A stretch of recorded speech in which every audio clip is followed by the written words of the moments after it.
What's up, everybody? Welcome to the I guess the live talk. Because you, for those of you who have, I've been out for a minute, and that's because I'm actually not doing the Carlotta Chatwood show per se. I've been working on the new look for the new show and everything like that. But I said I was going to come on here sometimes to discuss like things in the news, or if something came out, I would come on and discuss it. So here I am today. You guys, hold on. Like, well, here, let's get this straightened out here. I think I got my stuff straightened. Okay. Yeah, I said I would come on and discuss some things that were going on in the news, a couple of hot topics that I wanted to get on. And I just saw this hot topic about Michelle Obama talking about marriage. And I think sometimes what happens really, what I hate sometimes is and the reason why I said, let me go ahead and discuss, because I was going to do a hot topic show later on in the week. But I said, let me go ahead and do a short show to discuss it, because I saw Michelle Obama's hot topics. And it's really one of my pet peeves is when celebrity couples and celebrities like discuss, on political couples discuss marriage without a disclaimer. Okay, so yeah, I'm gonna talk to you guys about that and more. Oh my goodness, let me tell you how my week has been going, child. It's been going good. I mean, I am getting my you know what, I have decided, let me tell you, usually, let me sidebar, girls, the internet news that that people give when they're, the internet advice from some of the great girl gurus. There's so many great girl gurus on YouTube, right? But one of the advice I recently heard was about trying to dress up all the time when you go out. Now, usually I sometimes in the mornings, if I have to run errands and stuff, I look like an absolute bum. You know what I'm saying? I be looking like an absolute bum. But I said this morning, I was like, no, you know what? I'm gonna start dressing up. I'm not gonna, I'm gonna look casual but still look dressed up. So this morning I was like extra cute. Oh my God. The girls were right on YouTube. Oh, you get treated so much differently. I was like, oh, I didn't notice it before. I didn't realize how much of a bum I was looking like. Oh my God. The UPS, because I had to turn some things that like take some packages back to UPS. The UPS guy behind the counter was flirting. I was like, okay. It was so weird. And then I go and I'm going out. Like, people are smiling at me. I'm like, really? This is weird. It was fun though, very fun. So I'm believing the dress up. And people will treat you different. It's such a turnaround. I guess because I haven't done that so long in the mornings. I usually go out, have my jogging suit on, you know what I'm saying, have a cap on, baseball hair, the hair pent up, or something like that. But oh my God. All right, if you do that look too, you can do that look I mean, like, not sexy, but you can do that look very, like, where you're still, you look good. Oh my God, I did that with just when I look good, the baseball cap when I look good, and that really worked. I mean, it just gets people. People are so much nicer when you look nice. That's a true thing. So I guess I'm discovering that this week.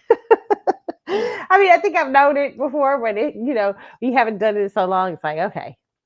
So what else is new in my week? Okay, I'm officially almost, I'm getting ready for school. My masters, I have 2 to 3 more semesters. I haven't decided if I'm going to complete it in 2 or 3 semesters, but I am here. I am at the third semester of my master's program. I am excited. I am seeing so much more that I'm so excited. I'm seeing so much I want to do at theater. And so this new theater that that I've been wanting to work with, I talked to them, I've been talking to them, and I talked to them today, and I talked to one of their people, and I'm so excited because, they invited me to come out to one of their shows this week for free. Like, right? I'm like, yeah, like, and so they're excited about the opportunities that I have with them, and they gave me some opportunities for some good plays that are coming up that they want me to audition for. Child, listen here. Okay, so I'm like, yay. So it feels good right now. I'm feeling really good. I'm feeling so good because I feel like I'm stepping into into my path again after so many years of like running away from my path. Like, you know what I'm saying? Like running, when I being a, like being a young girl, always distracted from it, doing something else or doing something this. And like I feel like I'm very excited. Like I feel like I'm stepping into the energy of that path and not being so afraid. Like I can't. I'm gonna do like what just for you guys one time a whole segment on fear and how fear just can paralyze you in so many ways that you don't know it's fear. Because I consider myself a tough girl, so a lot of times I'm not noticing sometimes when I'm carrying fears on the inside, right? And I think I had so many fears about this career path, and now I don't. I am coming into this is a season I have for myself that I am very selfish to see. God, I mean, I don't know if that's a good thing or not, but I am starting to be not selfish in a bad way, but very self-aware, self-contained, self-evolved, self-understand. I don't listen. I am 52, about to be 53 in November. Hey, I don't look like it. I know. But thank you, thank you, thank you. It's God and jeans. But listen, I'm like, I'm looking at the time, and I'm like, you know what? I ain't got time to be playing around people. This is just I'm at a different space, and I look at my family, and I looked at, you know, what the women before me and you before me were not able to accomplish, or dreams or things that they weren't able to do and get, and I'm like, no, I can't get distracted. I can't get moved, and that's moving a lot of things in my life. I'm okay with it. I'm getting to a point where I am at peace. Right, whatever this journey takes me, I'm at peace at where I'm going because I feel like this is where I need to go. So yeah, that's where I'm at this week. I'm excited about it. My school year seems really good. I'm starting to work on my big paper for my master's program. I am excited. I feel good about I feel good about everything at this point. I'm really, and you know what I'm saying? Things get, I mean, I've had a tough, the last few years.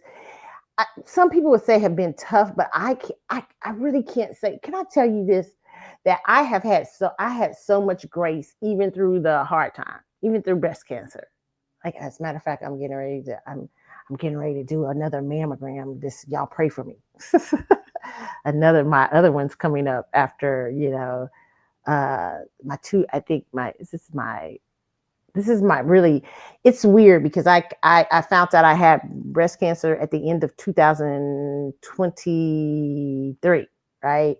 So it kind of bled my treatment and everything kind of bled over into 2024. And it's so weird. I was laughing because I was laughing the other day because I thought I was going to have to at one time have chemotherapy, and I didn't have to have it, but I shaved my hair anyway just to have the bad energy. When I did that probably around March or April.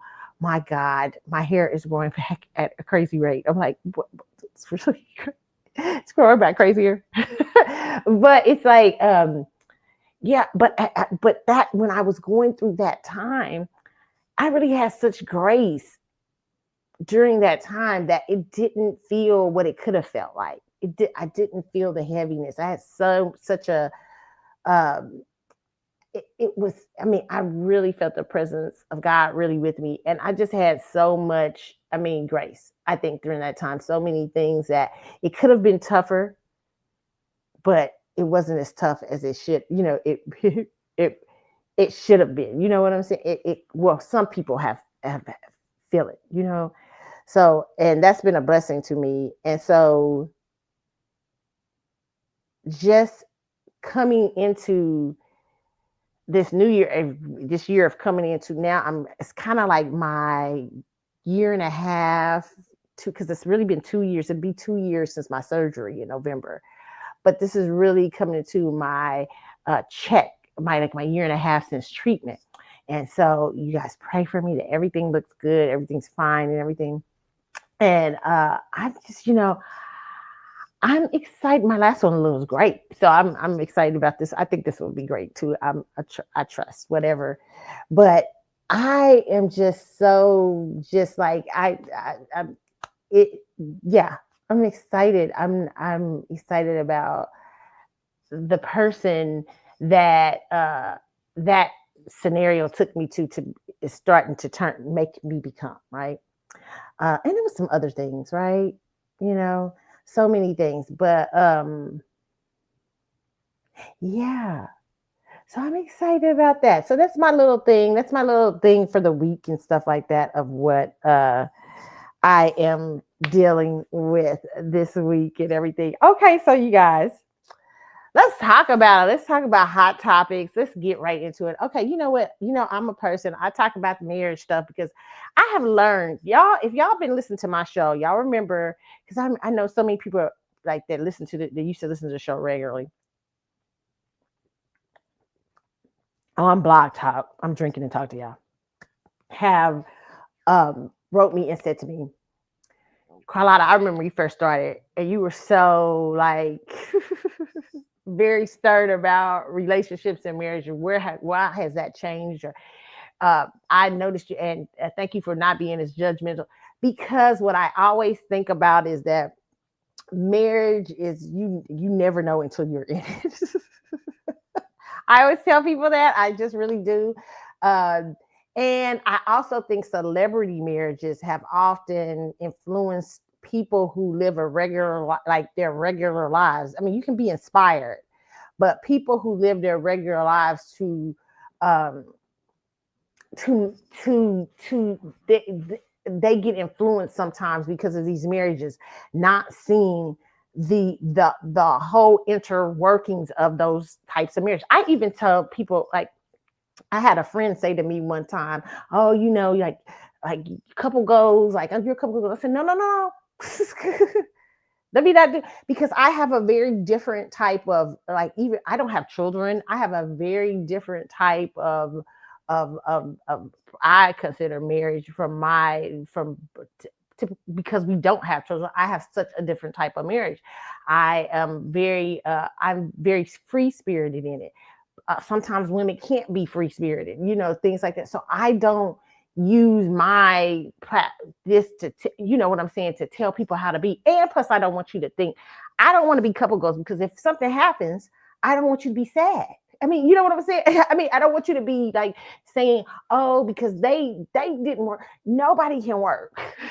I don't want that to be for you. That's crazy. So I tell people, and I want to have the freedom of in my life to not be pressured by your couple goals. Okay, so I always tell people that I'm like, you don't know, you know what I'm saying? You don't know what you're seeing and how this works. So I can't. Couple goals are very. I always tell people don't try to you when you get in your thing, you can get advice like I did. Like I got advice from some of my favorite people, but like they had their own things. I got some of the people that when I first got married and I got advice from, they're divorced now. You know what I'm saying? So I'm just like telling people, I always say people, you cannot go into looking at a person and looking at couples and people and thinking that this is my goal or not to get married because hey, these look at them, they don't work out. This does this blah blah blah. That's all bullshit. You just have to go into something and decide how you want to do it, and you have to have the freedom in yourself if your life calls for it to make judgments, if it calls for staying together, if it calls for getting a divorce or whatever, and don't feel bad about it. Listen, I saw a young lady the other day. I don't know. There's a young lady who has a great story. She starred in the movie Have Plenty. It's years ago. Y'all remember that? I forget her name, but she was talking about how her divorce is not failure. And so sometimes I don't want people to think that. I mean, and so I'm very skeptical when I hear certain people talk about marriage and like the energy they give off. because even Jay-Z did this one time, and I was like, I was listening to him, I was like, well, yeah, for Hollywood, you're doing great. But your marriage is typical from the average everyday people. Okay. And so everyday people might choose to get a divorce because their lifestyle typically is vastly different from entertainers and political people.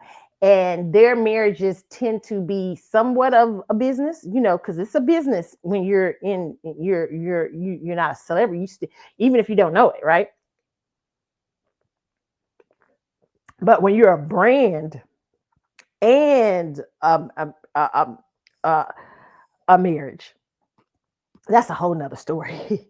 And there are so many factors. You can share some identity, but it's different with fame and politics and stuff like that. So I want to kind of talk about what I heard Michelle Obama say, which I thought was very interesting about marriage. And we'll talk about that, right? Let's just talk about it right up. She was on Dwayne. Okay, so Michelle Obama's been going around doing a lot of talking. But yeah, I think Michelle Obama is in a space where she's like, fuck it. I don't give a fuck. I'm tired. I don't give a fuck what you think. I'm thinking she's so tired. She's like, I don't want to do the politics. I don't give a shit. I just want to be a celebrity and do a podcast. I don't give a shit. I don't want to even talk about Trump. I just want to talk about marriage. I want to talk about shit that don't even pertain to being my husband. I am over it. She doesn't even have political people. Does she even have political people on that podcast? I don't know. If they do, they don't highlight them, right?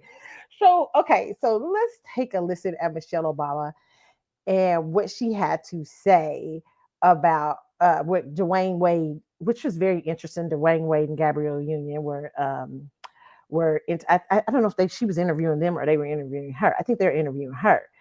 So this is very interesting. So let's put this up. Okay. Oh my goodness.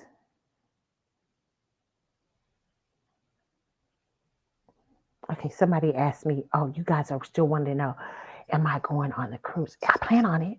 I'm excited. Did I tell you that? I told you guys that last time. I told you about the Maxwell cruise. Maxwell has a cruise, right? For those of you who don't know. So I'm excited because this will be my first year going on the cruise. I gotta, if they still have it available, you know what I'm saying? I gotta wait till I pay my student stuff off, which is in a week or so. But I'm planning on it. And I got a person who wants to be a roommate. So I'm like excited. Well, I got a person that wants to be a roommate, but now one of my besties too is saying they want to come. So I'm like, oh gosh, I don't know. But I don't know if I can trust the bestie. And I have a new bestie, a new friend that I really love. Oh my God. And I really like her a lot. And she's been around me a few times enough where I kind of feel her energy and stuff like that. So yeah, I'm excited. I plan on it. Okay. I'm so excited. This is so fun for me. I'm so excited because it would be my first cruise and my first, I think my first trip, outside of basically the United States, really. That's true. Oh my God, see the things that being a Maxwell fan gets me to do. Okay, so we'll talk about. I'll tell you guys about that on the new show. I will talk more about it. And then you know what? I would like you guys to be able to see me more. Okay, so I'll probably be doing maybe more video. All right. Okay, so let me let you guys see this. We got it up. Okay, I don't think this is it. Okay, this is not the tab. I don't know what y'all see here. Okay, sure. Let me put this here. Okay. This is from onsite.com, by the way, but it's saying Michelle Obama is not my favorite first lady. I know y'all have emperors and empress with Barack and Michelle, but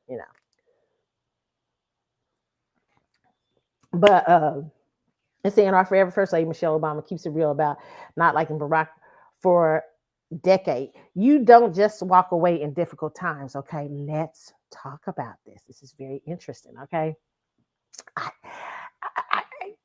I get what she's saying, but I don't. So we'll let's take a listen here, and so you guys can hear her what she had to say. Okay. Oh my goodness. Do I have it?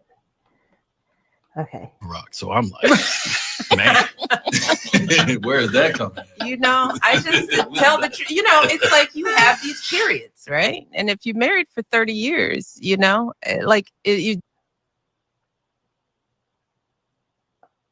Okay, hold on. You didn't even like Barack. So I'm like, man, where is that coming? I just tell the truth. It's like you have these periods, right? And if you're married for 30 years, you just look at the odds. If you're going to be married 30 years and somebody told you a third of those times wouldn't be great, you'd still take the odds. You take those odds. Yeah. Those are great odds. The point being is that marriage is beautiful, but it's difficult. And you don't just walk away in the difficult times because you miss all the beauty, because you think it's got to be perfect, and it is never perfect. It just is, It just is. It just is. 10 years in, I heard you say that you had to. Okay, they're saying that it just is, and okay, and Michelle is saying you don't walk away when marriage isn't perfect. And listen, I agree with that to a point. Let me explain to you guys why I hate Michelle Obama and couples like Michelle Obama, Gabrielle Union. I think in celebrity world, it's so much easier to kind of oh my goodness, did I put this on the right thing? Okay, y'all. I think I posted this on the. Did I post it on the right thing? Oh my God. Okay, yeah. Okay, I think it's so much easier. I put on my post, this is somewhat true, but I tend to not like this talk from celebrity couples or political ones. Michelle has not been seen with her husband, so much so that people thought they were divorcing. Okay, listen, every couple has their thing, but if you like Michelle, Barack, and if you're like Michelle, Barack, Dwayne, and Gabrielle, your lifestyle is way different than the average marriage where they see their spouses 90% of the time. Okay, these people may not see their spouse at times for months, so it is easier to avoid conflict, in my opinion. Okay, so that is the truth. These celebrity, and listen, I think it takes a special person to be when you're married to a celebrity. I really do. I really do. Because I remember me and my girlfriends were having a big discussion one night, and we were all talking about the idea of could people be married to, could you be married to an athlete or a celebrity and stuff? And all of them laughed and said, you definitely could. I said, yes, because I'm definitely a person that doesn't like, you don't got to be around me all the time. I go home to see my grandparents sometimes for a month, to make sure they're okay and stuff like that. I have to have that separate energy. I'm a person like that. But some people don't like that in a marriage. Typically in a marriage, me and my friends, we were all talking about that. One of my girlfriends was like, I cannot do that. But I grew up with a family who was my grandparents were musicians, and they worked too. And my grandfather was mostly the bedroom, but my grandmother and him traveled to do music and stuff like that all the time. So it wasn't a regular household. So I understand that vibration, but some people cannot. Some people, and plus I'm a 7th house in Aquarius, okay? Right? You know what I'm saying? So my partnerships always will be unusual. I said, even my marriage, I feel is unusual for my husband. I mean, it's very unusual. I think, I'm just an unusual breed. I always have been. So those type of relationships and marriages, the average person probably would not like them, because you're not going to be with that person 24/7, 7 days a week. If you are an actress, if you're a singer, if you're a creative and you decide to make a business out of it, okay? And a business that's not local, even a business that's local though, if you're a creative, all creatives know this, you're going to always keep strange hours and strange times and strange, you know what I'm saying, things with your creativity. And so on average, it is so hard for people to be in those types of relationships. The reason I say this, is because when we talk about somebody like Michelle Obama and Barack Obama, who probably early in their marriage, their first probably 5 to 10 years had that regular lifestyle of living together. But then has Michelle and Barack become more political, become more known in their community, that marriage, that dynamic, they probably haven't seen that dynamic of their marriage in 20 years. So they're traveling, they're moving across. Listen, you could be mad at Barack, but it's easy to be mad at Barack if he's in Turks and Caicos chilling for a month.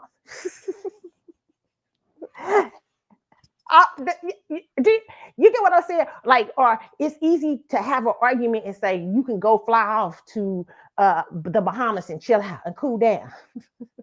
It's a very different lifestyle. So I always want people, when I hear them talk, same thing with Gabrielle Union and Dwayne Wade. She's an actress. He's a former athlete. You are not going to be who have access to millions of dollars. Okay. Your lifestyle is going to be way different than the average person's. And it's easy to say, well, yeah, when you're in 30 years of marriage, you just don't walk away when it's difficult. While I agree with that you don't always walk away at difficult times. But I also understand that the average marriage is not your marriage, Michelle. The average marriage, most people are seeing these people 90% of the time. They come home from work. They spend a lot of time together. They spend a lot of, they spend weekends almost all the time out of the year together. And if they decide this might not be working out, I respect it. Versus you guys, because they're typically together, and it's not a judgment call on either one, because they have to deal with their things in the marriage, and average people have to deal with their things in the marriage, right?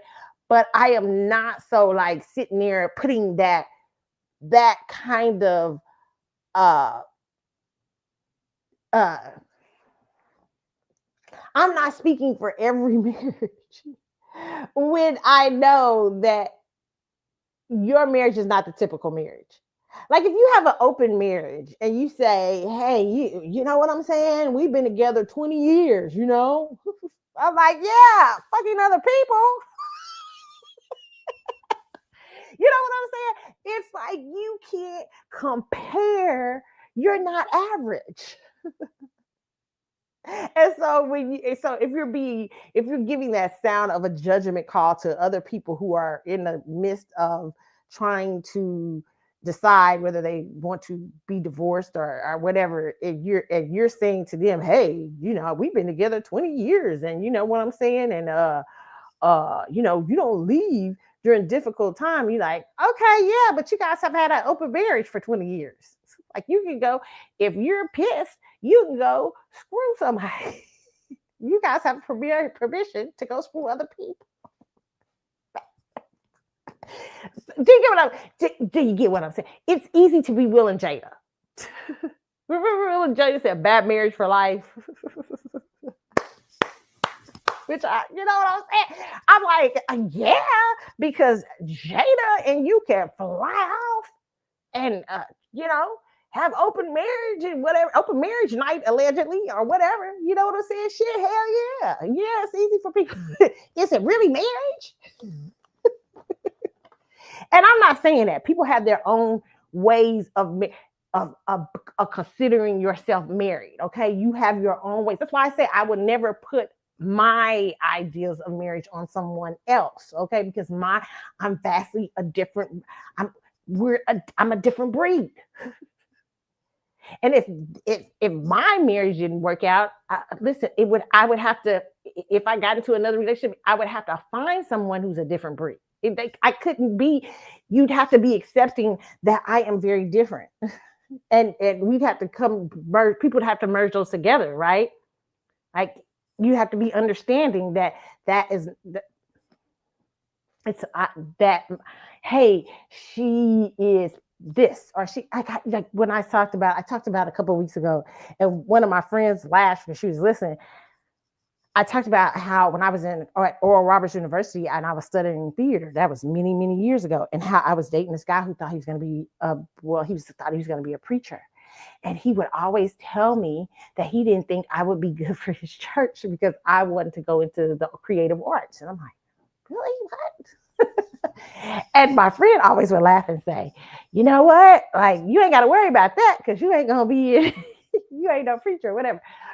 But the funny part of this is I respected that decision from that person because they saw their life as being something different. And they knew that very early, and even though their life didn't end up being that, okay, because life takes you different places and different things or whatever. But one thing he was sure about with was that somewhere along the line, I was going to become a creative. And somewhere he didn't think that secularly, that's a secular way of living, and I don't want that for myself. And so because he thought that, I could respect that. I am not your cup of tea. Right? You know what I'm saying? I am just fucking not. I get it. Okay. I can respect it. And I dealt with the heartbreak and I understood it. And because that person didn't want that lifestyle. They wanted something typically different, right? So, or what they perceived would be my lifestyle, right? You know, my lifestyle did not turn out the way I thought it would either. But I've always been a flighty flighty. You know what I'm saying? I've always been a free birdie, right? So, and which is just the same, right? So, yeah. I think that these types of things, when Michelle Obama talks about this, and this is what my personal opinion for all celebrity couples, political couples, you should do a disclaimer all the time because people in average marriages are listening to you guys and thinking you guys are couple goals. They don't know that Barack probably ain't seen you in 3 months since that you sat down with him on that interview. You might have sat with Barack for a week after that interview and then flew off to LA and Barack flew to DC. You know what I'm saying? And that's how y'all should stay together. I mean, it could be, you don't have the average marriage. Hey, you know, in our business, we don't have that, but we don't have what looks like the typical marriage. I mean, at one point I lived that way, but now I do. It's very different. We're very busy. We're this and that. And maybe those are things that help us a little bit more. But I can't compare. I can't say, I just tell you 30 years of this has been difficult for me, and to be in it, you don't walk away when it's difficult on my circumstances, what I consider difficult. But for the average person, they come home, they go work 9 to 5s or 8 to 4s or whatever. And they come home, they cook meals, they deal with children, they deal with their spouses, and they see them every day, and they can't typically fly off somewhere if they get pissed, or they can't, you know what I'm saying? They can't be away from each other months at a time or stuff like that. The average marriages don't do that. And that's not to knock their marriages, okay? Knock their way of life, okay? I think marriage should be what you make it. Everybody should have their individual way of living. I don't think you should. I hate people that, yes, there are certain things that you go by, certain typical things, but you respect each other's, be respectful of the relationships and stuff like. But typically, how you live individually, how your careers mesh, and all those things. That just, my personal opinion is that depends on you as a couple, right? And that's why I want to say to y'all out here, don't be so quick to listen to celebrity couples. Jay-Z and Beyonce are not the typical couple. They're just not. I mean, are they people human? Yes, but they're having a different human experience than most humans. They are living a huge celebrity life, and that comes with its own set of grievances and problems. You know what I'm saying? I mean, I'll even say this: growing up, even with my grandparents are still together after many years, but did that lifestyle sometimes tend to be hard for them? Yes, because they had a grandbaby they were taking care of at the same time, and they had to take her on the road, and they had to they had trustworthy people when I couldn't go on the road with them, that like my cousins or my great grandparents that I could stay with. There were its own, even though they sometimes were not structured, that sometimes presented different things for them, but that was their thing together, right? um and they didn't have an average marriage like other people, so very different. I mean, they had an average, they lived average, day to day. Like they come home, most of the time they would come home day to day to each other, but they also had a local celebrity kind of lifestyle, that my grandmother could host a program, or she'd go out of town to events, or musically to sing and stuff like that, or she'd host other people's. So it presented a different set of things that most marriages did not always have. And then later on in their life, they were on the radio together. They had a radio show together. So it's a very different ball game. You know what I'm saying? So I always tell people everything is, it just do not listen to people who don't have your average day to day, and don't feel guilty for if you are having to make hard decisions like divorce or hard decisions like separation. And don't listen to Michelle Obama say, well, when in some ways she's right, if when you're together 30 years, hey, you don't leave because it gets hard. I agree with that. At some point, I do agree with that, but I also understand that Michelle Obama can say that rather easily when you don't see your husband maybe 6 months out the year. Allegedly, maybe, or you don't see him 3 months out the year, or you don't see him 2 months. And it's nothing wrong with the way they're doing it. I don't have a problem. Some people do have a problem with that. I don't. I see why those type of marriages last in that type of business. You have to be a very special person to do that. But everybody's not. You are not. Some people who are living regular, average, everyday 9 to 5, 8 to 4 lives, you don't have that thing to do that. You're like, I don't want that at all. But they have decided, yeah, I want that. And some of them don't want it, but they're forced to take it. You get what I'm saying? So that's what I just want. I don't like, because I always tend to, when I that's one of my pet peeves from from celebrity couples, is that they come out and they try to sound like their lifestyle is the typical lifestyle, and you guys start to mistake them. I don't think they mean to do that, but you guys start to mistake them as your couple goals. When Michelle Obama is going through something, is not you're going through something. Michelle Obama's argument with Barack Obama is not your argument with your husband. And that's for everybody individually anyway, but you can tend to relate to people who are having an average marriage experience versus these people who are not. They are not having the average. Their marriages are very different. When most married couples are not away from each other months at a time. Or most marriage couples don't have a husband that's doing a film in for 3 months in Canada while they're in North Carolina. Or most people don't have a husband who is on the road 6 months doing music while you're at home taking care of the babies. Or you know what I'm saying? It's that's a very different lifestyle, and to me, it is hard to compare that with the average everyday marriage. Most people aren't married to the former president of the United States. He is the former, no matter how typical they try to look, how down home they try to look, how many black, you know what I'm saying, things they try to have and stuff like that. They have been in a seat of power that most people in the world can't understand. Most people in the world can't fathom that kind of life. And that kind of life requires them a lot from them. It requires them to travel, to meet heads of state, to meet so many different people.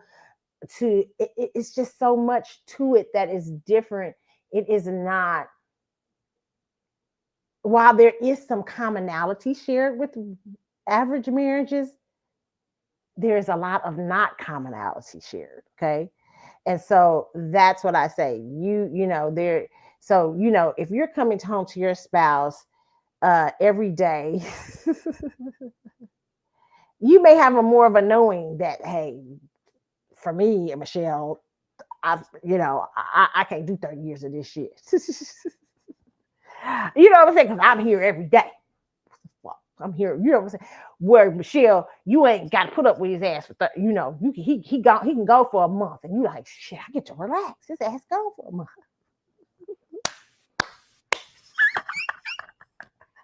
His ass is gone for his ass is gone for about a couple of weeks. I get to renew that energy with him or whatever, you know what I'm saying? Whereas some people don't have that luxury, okay? So that's what I wanted to say about that. I hope y'all understood what I was saying. I hope it didn't sound crazy, but I just feel like some people have that luxury in relationships where wealth presents a whole bunch of choices.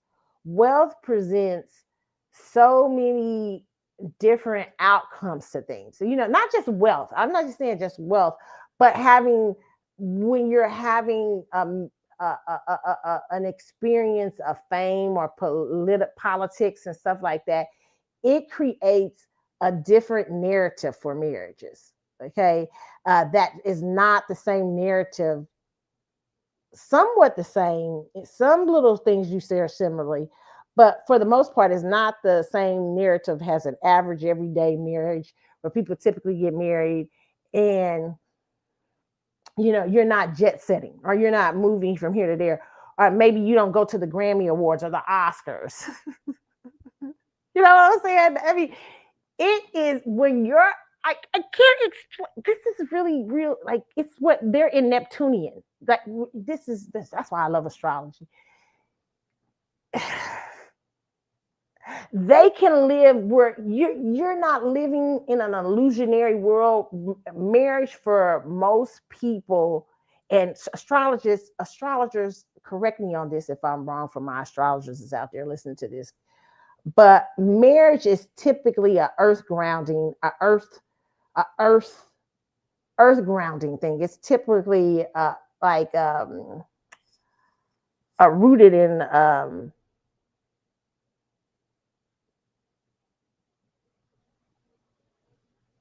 earthly things. Whereas when you're talking about marriage in terms of politics, marriage in terms of Hollywood, it becomes very, because those are not earth grounding things. Those are typically, I would even say, water signy things, watery energies, maybe with a little fire there, but watery energies that are Piscean in general and very illusionary. Okay, because remember, Pisces is the ruling planet is Neptune. Okay, and Pisces are the creative sign. It's a very creative sign. Pisces is very Pisces sign of music, creativity, so many things, deep waters, deep things. So most marriages are grounded in the earthly signs, I would say, like the earthly, like Capricorn, Virgo, what's it? Capricorn, Virgo, what's the other sign? I forget what's the other earth sign. Hold on, y'all. I'm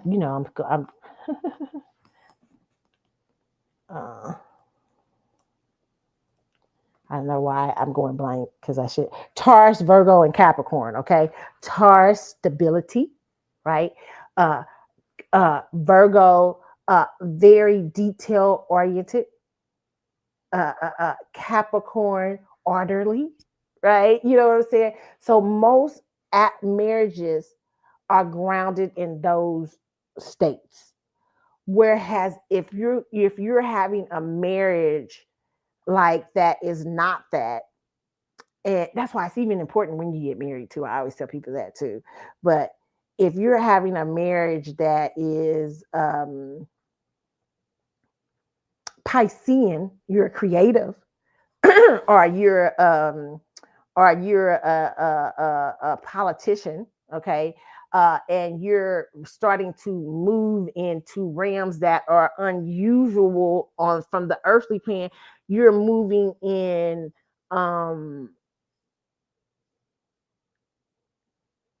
what people would consider a fabulous life or glamorous life and stuff like that. That is packed with illusionary. It's a lot of illusions. Okay. So what you'll have is 20 years. Yeah, we've been together 20 years, but we've traveled a lot and we've been away from each other like a lot of those years. And we're able to come back because we don't live on the earthly plane. We live in in the Piscean plane, the Neptunian plane, where there's lots of illusions and this and that, and not the average experience that you're having in the earthly plane. I hope you guys get what I am saying. Okay, for my astrology people, I think they will get it. But you're having an average experience. Celebrities are not. Celebrities and politicians, or if they're big time politicians, are not. After a certain amount, even, you're just not. Okay. That's just my opinion on that. And it's hard to dole out that same energy to people who have earthly signs marriage. That doesn't mean you can't be inspired. That doesn't mean you can't learn something from what Michelle Obama says. That doesn't mean you can't say, yeah, take it and say, yeah, when you go through everything isn't going to be easy. No, it isn't. But for them, it's a little bit easier in some senses because they're not having that experience, that earth experience like you're having. They're having kind of a magical, unreal, not grounded in reality experience.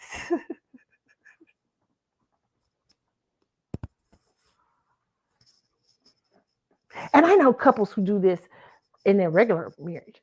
Okay. I always say, if you're married to a creative, you're going to have a little bit of that. You're not going to have a typical grounded relationship. That's just not going to be so. You're going to kind of have an illusionary experience. And you might like it and you might not. Right? So that's what I would say on that note. Okay. I hope you guys understood. I wanted to talk about that. Okay. All right. So I saw this thing on the internet. I have talked about this on my last show. Somebody sent me this. I talked about this extensively on my last show about hypersexual men. I talked about how I used to have a friend who did hair, a handsome guy, right? Who was not gay, right? But talked to me about a time of hypersexuality in his life. And we had this discussion. And I said, well, wow. I said, it is a blessing that no, it's not a blessing. I'm not saying that I don't want gay people to think that. I'm just saying for him, because he doesn't consider himself gay. I said, it was for you good that you did not go over into doing things out of perversion, like what he would consider because he's not gay, he would consider it a perverted thing to be sexually with another man because that's not his experience, right? So I said, you're lucky that you didn't go over into that experience because that you didn't want, because most men who are hypersexual have some forms of addiction. I'm not talking about gay males. I'm talking about men who are not gay men who have a relationship and stuff like that. I'm talking about people who are dealing with sex addictions, right? And that's why sometimes a lot of gay men, if you have gay male friends, they tell you sometimes they find themselves dealing with men who have sexual addictions and really don't want a relationship. They are trying to deal with their perversions, right? And so this next thing that was on, I think it was on TikTok the other day, about a young woman talking about her mother telling her hypersexual men are most of the time are gay. I've discussed this on my show. I'm gonna let you guys hear her and what she had to say. It's very interesting. And I'll discuss it again because y'all sent me this. So here we go. If a man is back to back with different women, he's gay. He's going to like men at the end of the day. My mama always told me this because some of my homeboys, they be in the triple digits. How though did you find that many girls to lay down with? So my mama literally told me, she was like, yeah, your homeboys that are in the triple digits, that are like going up in the roster with girls, they're gonna be taken. I be trying to tell my homeboys, you gotta slow down, because my mom basically said, like, it's like drugs. Like, if you like keep doing weed too much, or if you keep doing a drug too much, your body kind of doesn't want that anymore. You want something higher, like you want to experience something more. So once you get tired of the girls, you want to go to the men. I literally be like, yes, yep. Therefore, if your homeboy or your man is back to back different girls, just he likes men. Okay, I will tell you that I agree with this in some ways. Okay, or you're going to have that experience, because it is no longer an experience about sex. I mean, just well, let me just say this: it is becoming a perversion, sexuality of any kind, whether it's homosexual or heterosexual, is starting to become a perversion for you. So you're just having sex. You're looking for the next high, and you're looking for the next high. Typically, it's because somebody in their childhood, not all the time, but most of the time, have been somewhat introduced to molestation, or something bad has happened, raped in childhood or something like that, and they haven't dealt with their childhood trauma. Okay. And you tend to go off and become promiscuous. This is for men and women. Okay. Hypersexuality is an indication that you can go over into, I wouldn't say you're gay, I would say you're going into perversion. You're wanting to up the ante in sex. Okay.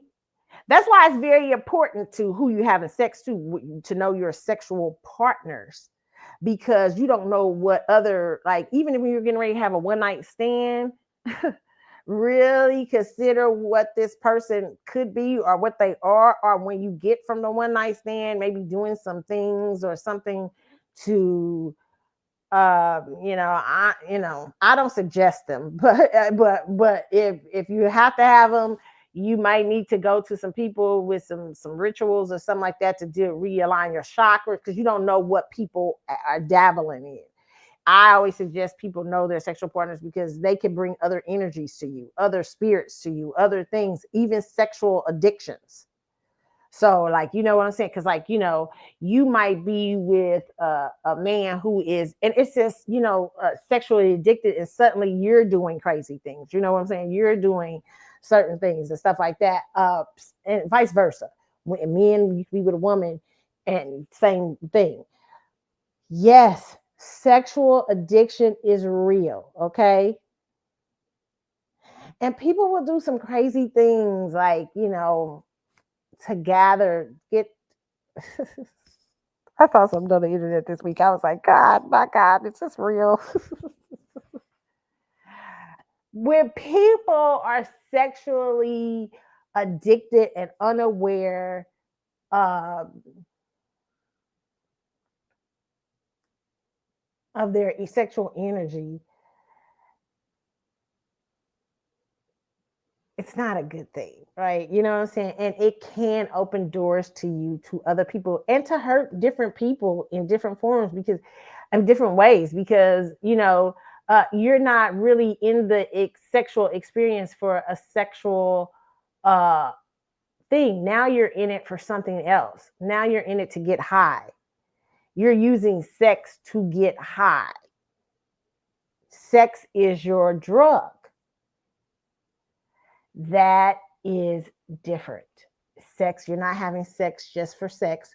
You're having sex now because it is a drug. And if you are using sex as a drug, you're going to up the ante in your addiction. Oh, I had a threesome this night. Tomorrow I want a sixsome. And I want 6 girls. Okay, yeah, I'm bored with that. I've done that enough times that, now I want 3 girls and 3 trannies, 3 transsexuals. No offense. Okay, 3 trannies. Sorry, using tranny. 3 transsexuals. Yeah, now I've gotten my high. But after so long of doing that, then you'll want something else. Even to the point I tell people you can go into bestiality. Oh gosh, I don't want to scare y'all out here. Yes, sexual addiction is real and it can cause you to do lots of things. Okay, especially if you don't really get a hold on it, or you don't go to get some therapy, or you know what I'm saying. But be careful with that.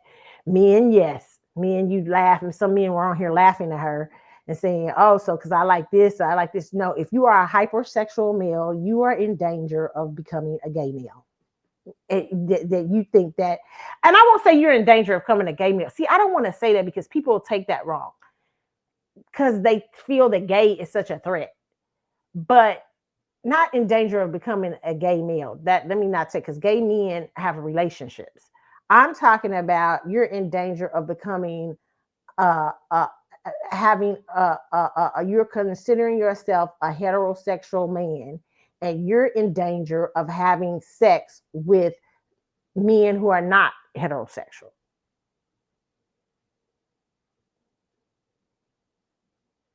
Or having a non-heterosexual experience, which you do not want. So if you are hypersexual, if you're throwing women out, boom, boom, boom, boom, boom, boom, just hitting them, knocking them down. A lot of times this happens in the celebrity world, entertainment world, okay?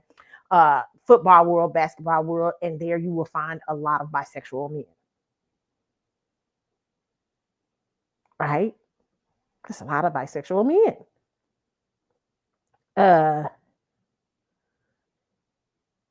Yeah. So that's because they are offered so many, a smorgasbord of sexuality. A smorgasbord of sexual experiences. And so if you are, even if you're a gay man, let me just reverse it. If you're a gay hypersexual man, then you could have experience and be in danger of having sex with a heterosexual man. And that's not what you want. Like, I'm a gay man. Why am I having sex? Or are you no, not or with a heterosexual woman? Because now it's not about the sexual experience. Now it's about an addiction. And you're trying to get it fed any way that you can. I hope y'all get what I'm talking about, okay? So yeah, hypersexual men, I hate to tell you, that is a very real thing.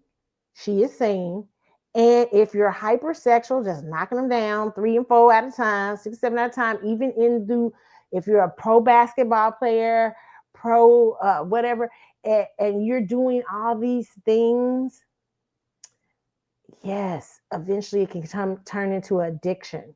And eventually you can start to do things out of perversion and sexual addiction and sexual high. Especially when you're doing wild things. Always be careful of the wild experience. You know what I'm saying? Like, you like, I was talking to one of my friends who's newly, out and about in her life. And she was saying, oh, she has this guy she really likes, and he makes her feel she's never been that free in her sexuality. And she's like, I feel like a porn star with him. I feel like, I was telling her, I said, you don't feel it to the point though, where you might do a threesome or something like that with him. She said, I thought about it because it was the experience with him is so erotic. It's so sexy. It's so this and that I am so loving this man. And I like, be careful because now it's going into something else. Is he an obsession? It's good to, I'm a Scorpio girl. Okay. So I like a little obsession, addiction, a little, just a smidge, right? You know what I'm saying? But when it goes over into obsession, addiction, like completely, you will turn your perfect sexual, sensual, beautiful relationship into something perverted. Okay. So there always has to be, you always have to rein it back. And I always feel, my personal opinion, not for everybody, I think threesomes are not that great. I have never heard a good story after a threesome. Never heard it. I mean, I'm sure there's some out there. I just haven't heard it. Okay. So yes, hypersexuality in any form, man or woman, can present relationships of perversion that you would have never thought you'd be in. Okay. Lesbian relationships, if you're not if you're not gay, gay, not gay, but homosexual experiences if you're straight. If you're gay and you have the same thing, vice versa for you. You could be having experiences that way too, that are due from perversion. Okay. So yes, okay, I totally agree with this one. Okay. All right. And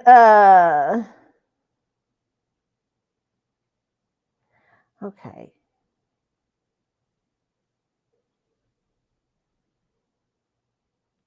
Mm-hmm.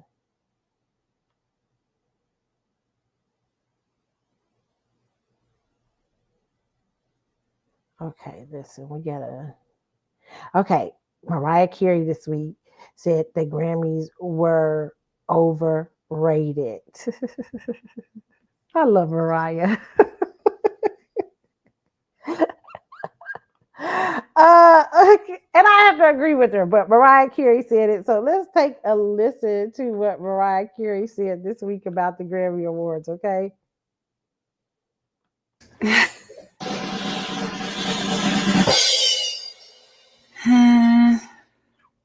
I think the Grammys are overrated.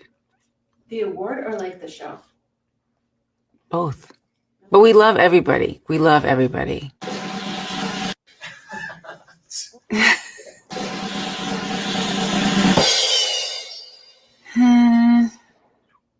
I think the Grammys are overrated. The award or like the show? Both. But we love.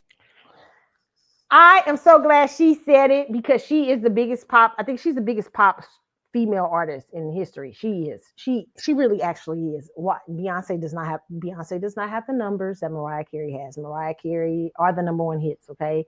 Beyonce is an illusion. I keep trying to tell people that. Even though I like Beyonce is kind of a hyper illusion. Okay. Even and I please quit saying that she's had the biggest country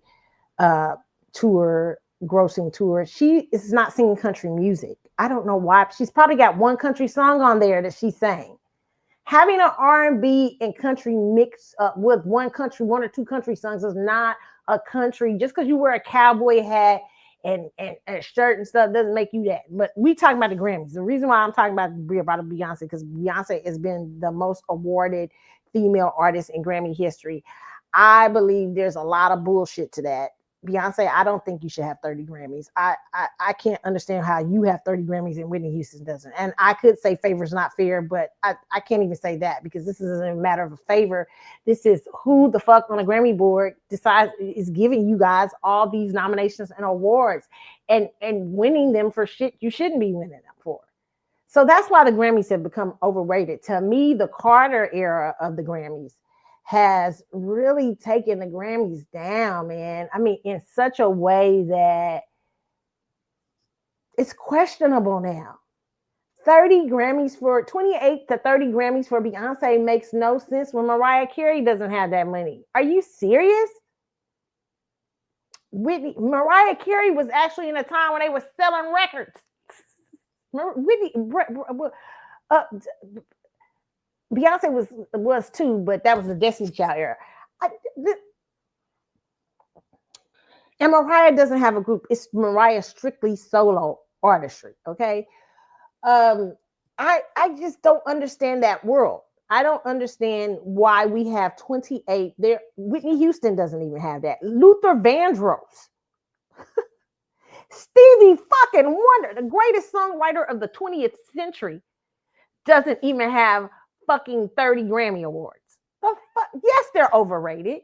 Yes, they've become bullshit. And every time that the Grammys has given in, I don't know if somebody on the Grammy Awards is being blackmailed by Beyonce and Jay-Z, allegedly. I don't know if that's happening, but every time somebody get an award, they're given an award. It's like a crazy award. It's like for country album of the year. It's like crazy stuff. It just does not ever make any sense. I mean, it is, yes, they're overrated. Yes, Mariah Carey is right. It is an overrated, and the reason it's become that way is because of the Carters. And the Carters they diss them after they get the awards. After they get the awards, they even got their daughter a Grammy, and then they had their daughter using the Grammy Award as a sippy cup. And I'm like, people wait 20, 30, 40, 50 years for getting that's a long time. People wait a long time to get a Grammy. These artists literally used to dream of Grammys because it's an award supposed to be of your peers, right? People literally wait their whole life, and here you are letting your child use it like a sippy cup.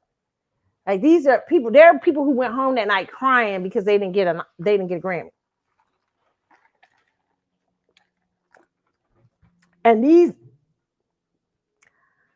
fuckers that y'all glorify get these Grammy awards and do use them as sippy cups.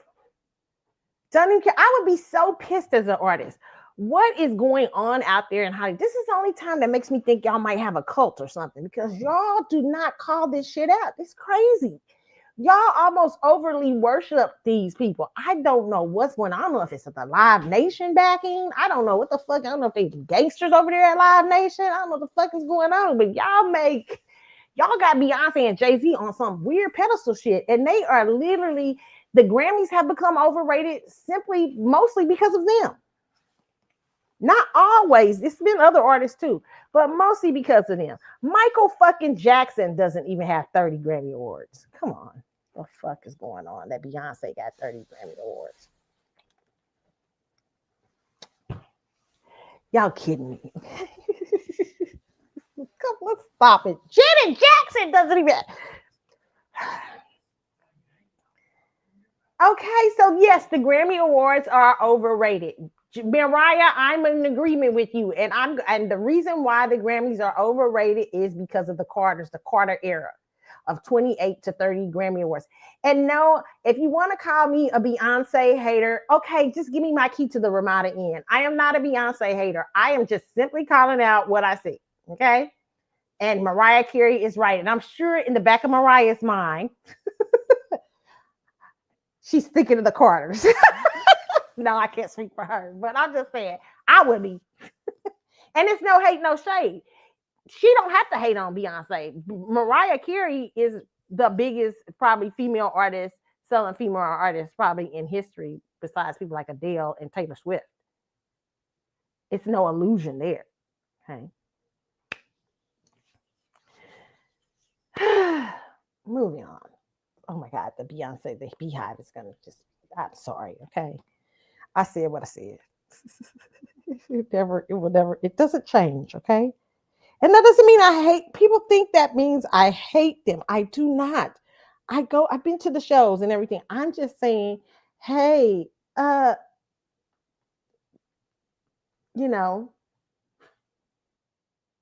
this needs to, we need to think of this different, okay?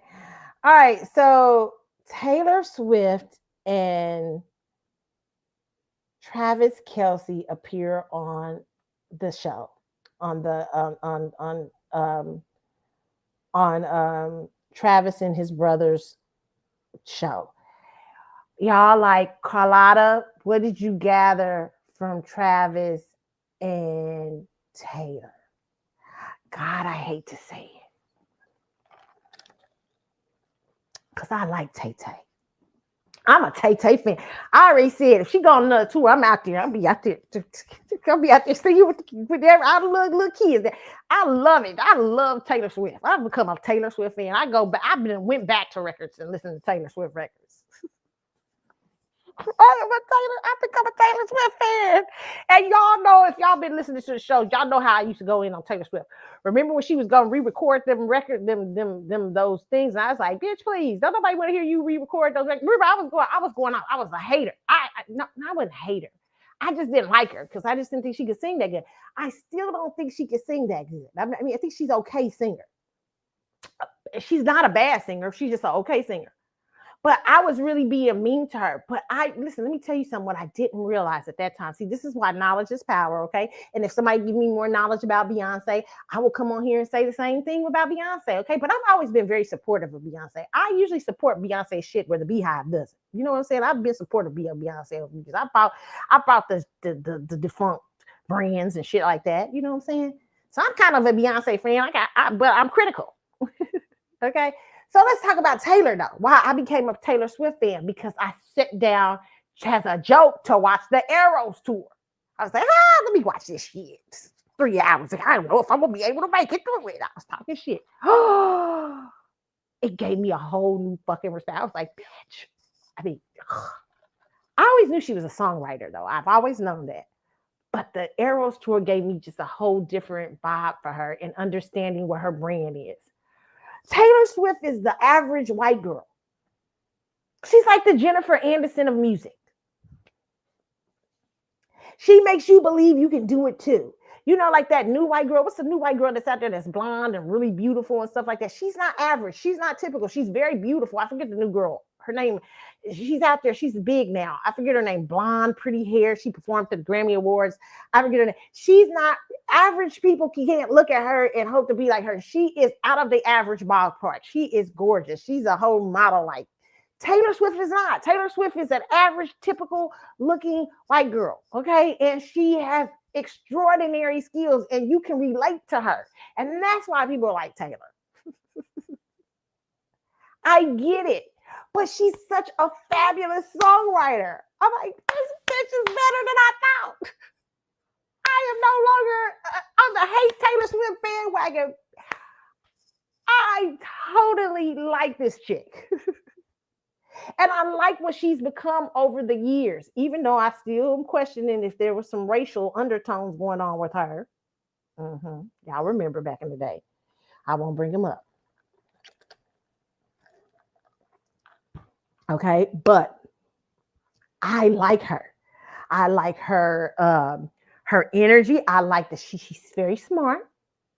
I like that her creativity with the tour. It is so, I am such a here's the thing about me. I'm very corny. Musically, I love music, okay? And my favorite, I love all genres of music, okay? I'm a girl that one day might be listening to Patsy Cline for like 2 weeks. You know what I'm saying? I love all types of music, but it's something about corny pop eras, corny pop stuff. Shit, I am a corny. Like I'm the girl who's still listening. When you get caught between the moon and New York City, I'm listening to Arthur's thing like it's today. I'm listening. I just want to stop and tell you how I feel about you. I'm listening to shit like that. I'm listening to like the soft rock corny era shit. Jack Wagner. I was too young, but that's no excuse. All right, Rick Springfield. I think I was Jesse's girl. I love me some corny ass 80s pop, and Taylor Swift reminds me a little bit of that era. Okay, I like her. I freaking like her. So don't get it twisted. I'm a Tay-Tay fan. I have changed the league. I've turned the corner. And I just love how she's become so real. She won't let you guys box her. She won't let you guys make her weird. She won't do it. She's just not gonna do it. And even showing up on her man's show like this, even though I got some things to say, they may not like what I'm getting ready to say. But showing up on her man's show shows that she is so fucking down there. Like talking about, I'm baking bread. That's what I'm doing right now. I'm like, calling everyone baking bread. I love it. I love it. Okay, I love it. And not to add, listen, to add on all of that, she's a Chiefs fan. Oh God. Who knew me and Taylor Swift's paths would come crossing like this? The girl who used to I used to be like going completely off about Taylor Swift. Things have changed. I am a Tay-Tay friend. I love me some Taylor Swift. I will be listening to Taylor Swift. Regularly, I listen to Taylor Swift. When I'm working out, Taylor Swift is on sometimes. Okay, I'm sorry. It's true. All right. So this week, I was interested when she did the interview. And she talked about not knowing about football, talked about how, her childhood, she was like a lot of times in the room learning to write and play music and stuff like that. Very interesting. So let's listen to a little of her. You just listed that in the beginning. Well, I said 51 cities. After with the toe spacers. I gotta acupuncture that. I'm telling you, dude, the similarities were crazy. I'm like, oh my gosh. She does more than I do. We're like comparing physical therapy stories, like recovery stuff. But have you ever tried taping your ankles? We related on how much big ankle tape guy. Yeah. I miss it because I miss the fans and I miss that connection. But at the same time, it was so special. It was like the most formative time of my life. I learned so much about how far I can push myself, and if I set a goal, making that a 3.5 hour show in the beginning of the tour, it's like, you can't like be sick one day and then decide tonight it's going to be 2.5 hours. Right. And it's really just like prioritizing the fans' experience before anything else. And my fellow broken heart. Yeah. Don't get me started. Dude. Don't you get me started. Or like stomach flu, or like just like aching feet or blisters or whatever. Like it just was. Which she had all of this going through, usually and it's all like, at the same time. But going into her 4th show. Yeah, and it's just it was kind of the coolest thing in the world, because when we were putting together this tour, I had some really lofty goals I wanted to reach conceptually, because I wanted to show fans, and especially younger fans, visuals and sort of performance art references that were really important to me as a kid, and what inspired me to want to do this, right? So like, I wanted to put elements of musical theater, Broadway, ballet, scenery that you would see in an opera. Can I just say this? I believe Taylor Swift. When Taylor Swift talks like this, Beyonce, this is why you're unbelievable.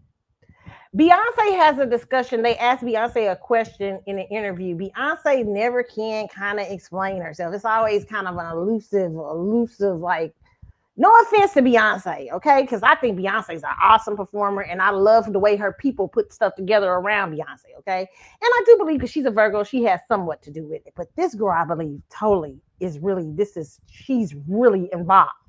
I don't believe she's like typical pop star. I believe if she's not, she's a good actress. They need to hire her ass right now.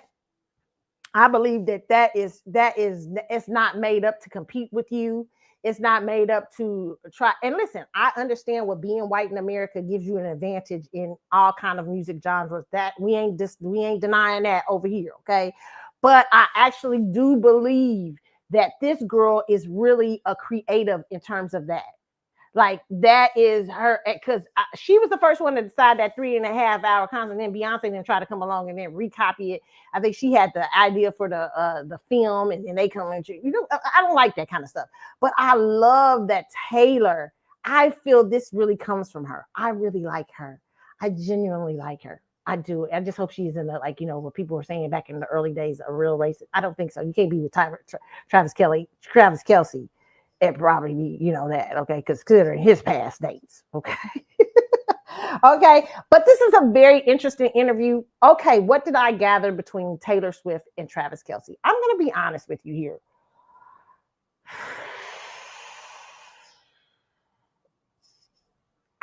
Listen, I can tell that Taylor Swift doesn't have a lot of interviews. I don't know why, because she's a great talker. She's smart. She's funny.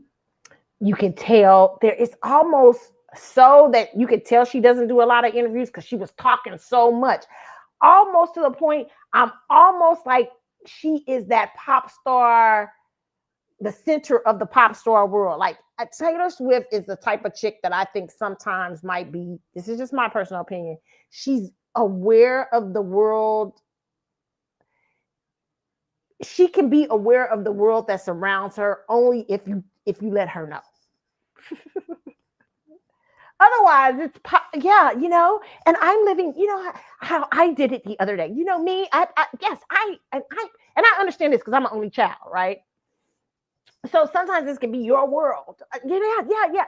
And then when somebody directs her and says, "Oh, but do you know this is going on?" Then she totally has a heart for it. She's a Sag.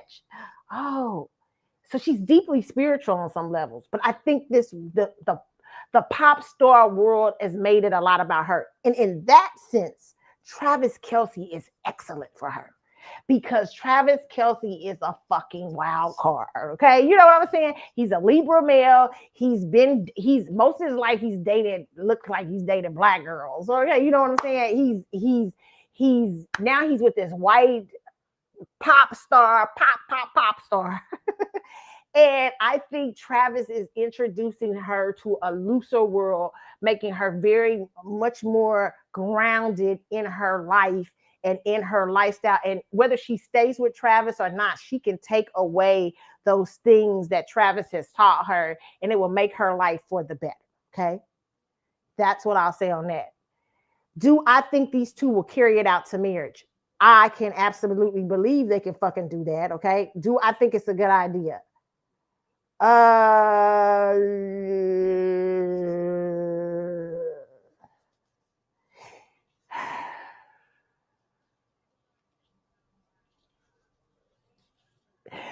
Taylor's in love, no doubt. Okay. I mean, girl is baking bread. Girl is talking about, you know, when I got my music back, I ran and knocked on the door. See, what was Travis doing? Playing video games. Taylor Swift, I believe, is used to stuff being about her world, but Travis Kelce is not going to let her do that. Okay, he in there playing some video games with his friends, and he had the shit knocked on the door. Hey, I got my music back, and he said he cried with her and stuff like that. I believe all that. But I believe Travis knows how to play the fucking game. Okay. He's a Libra. Okay. He knows how to balance the fucking scales. Okay. He understands this is the best motherfucking catch he's ever had. He ain't paying for everything. He going on trips all around the world. He's experiencing the pop star shit, the pop star life. What's what Drake used to sing? What's that song? Pop star. What is it? What's the song Drake had where he was talking about he was a pop star? He talking about he get off the plane and a girl's calling on his phone and shit. I'm living a pop star life. Okay, this is what Travis is experiencing in another level. Okay, yeah, he experiences that somewhat on the football world, but nothing like Taylor Swift's world. Okay. So I think Travis Kelce will carry this shit out to marriage? Yes, because everybody around him loves it for him. His family, his little nieces probably love, I got Taylor Swift as my auntie and all this stuff. I mean, it's probably all kind of pressure to fucking marry Taylor Swift. Do I think it's a good idea, Travis? No. Travis, let me tell you the truth.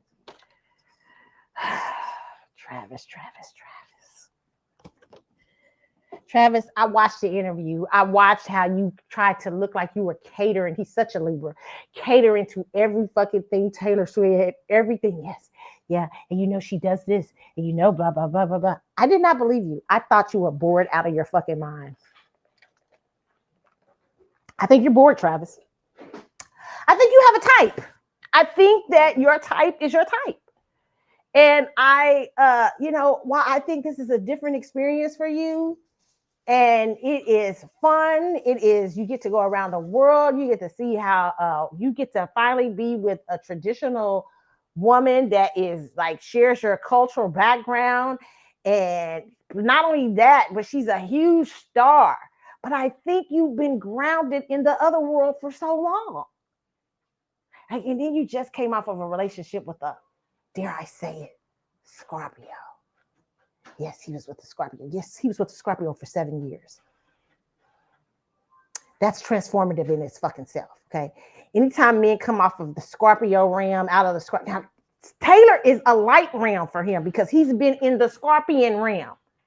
Okay, that Nicole is a different thing going on over there with a Scorpio. Okay, she is very, is she an October Scorpio? I'm not sure. But Scorpio, he was with her for 7. Travis likes long-term relationships, Taylor Swift.